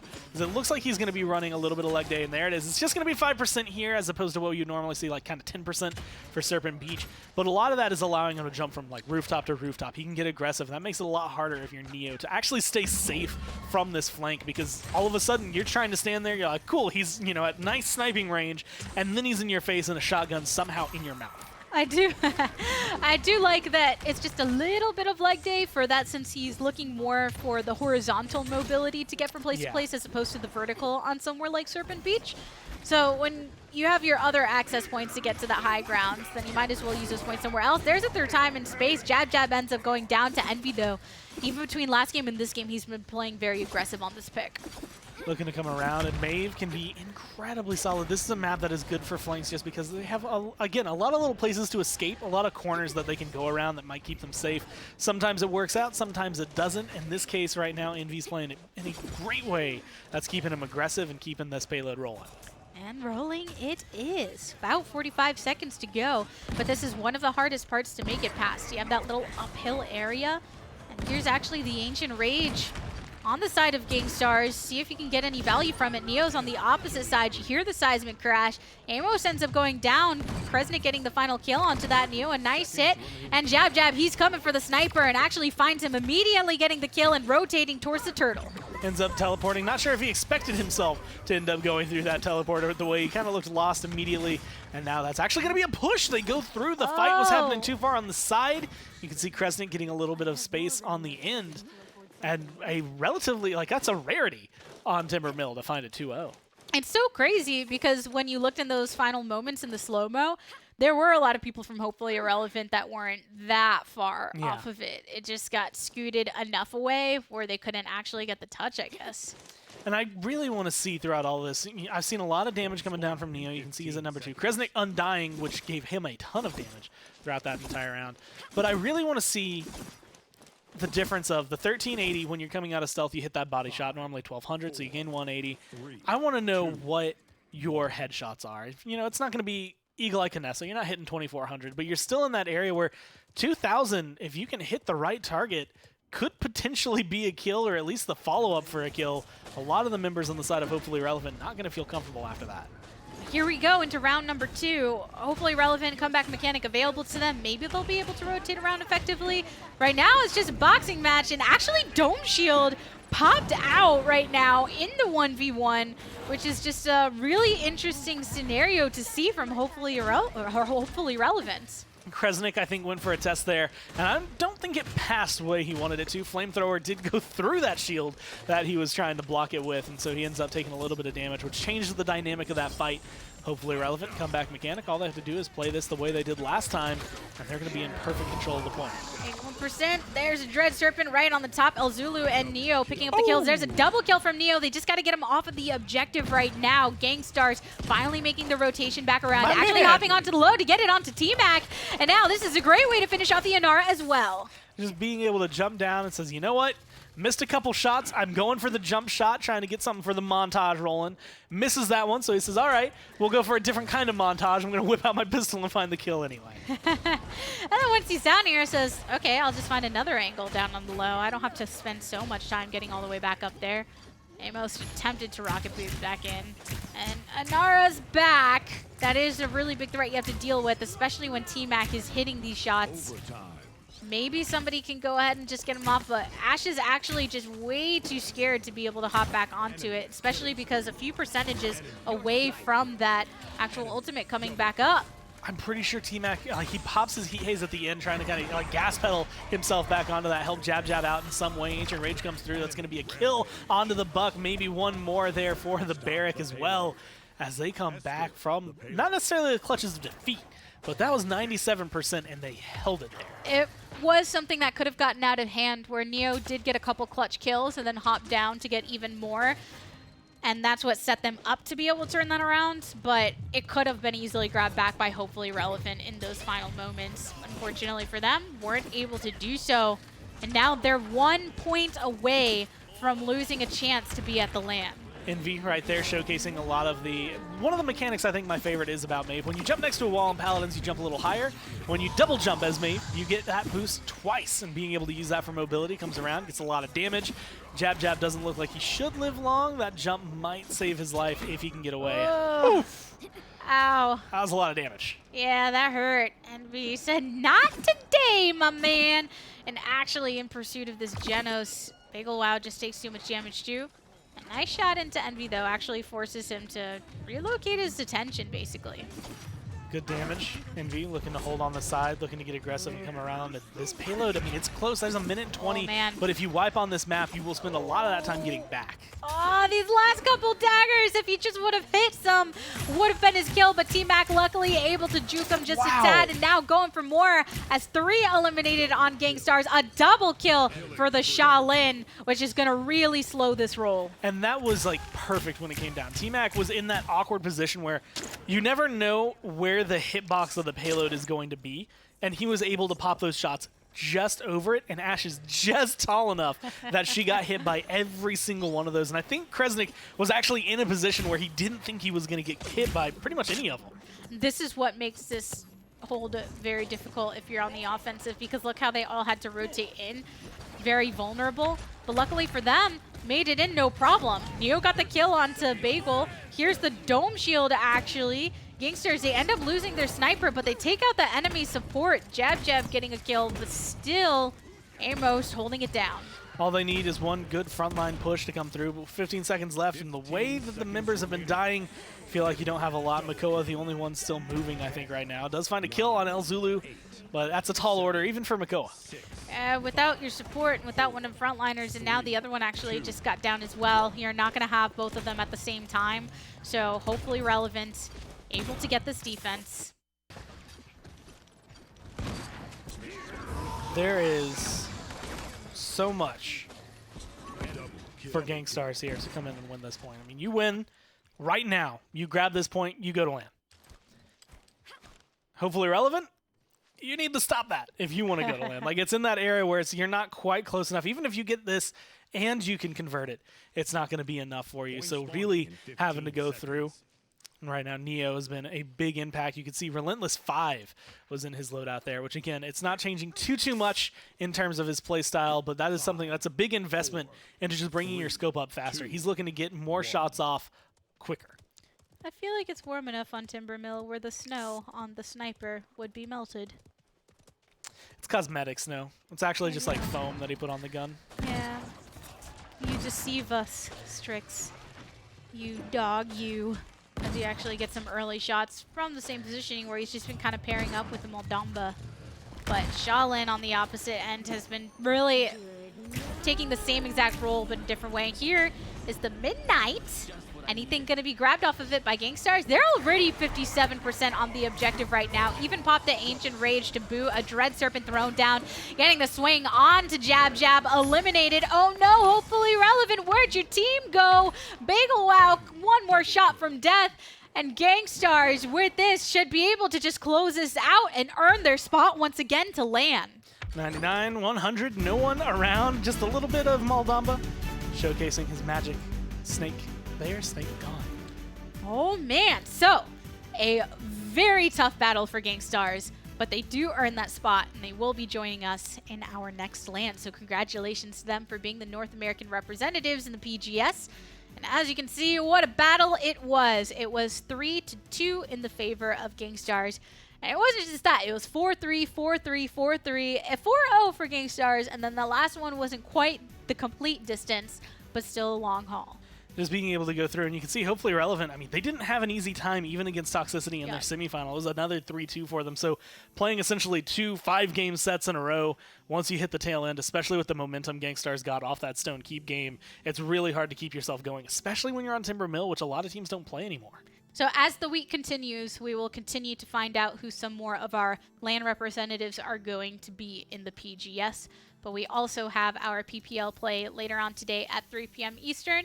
It's time to go over to North America again, just in our Paladins Premier League. And it should be pretty good. It's a SK doubleheader against Renegades and Splice, and everybody's wanting to go to DreamHack real bad with HRX. And even though it's November, it's definitely going to creep up on everyone, I feel like. So get your tickets before it's too late at highresexpo.com. I think that's the key, is getting them before they're too late. That's one thing about conventions that you always underestimate, I think, is how quick you are going to end up losing the ability to get tickets. Sometimes you're like, oh, they just came out today. They'll still be fine. And then a month later, you're like, okay, finally, I'm going to buy it now.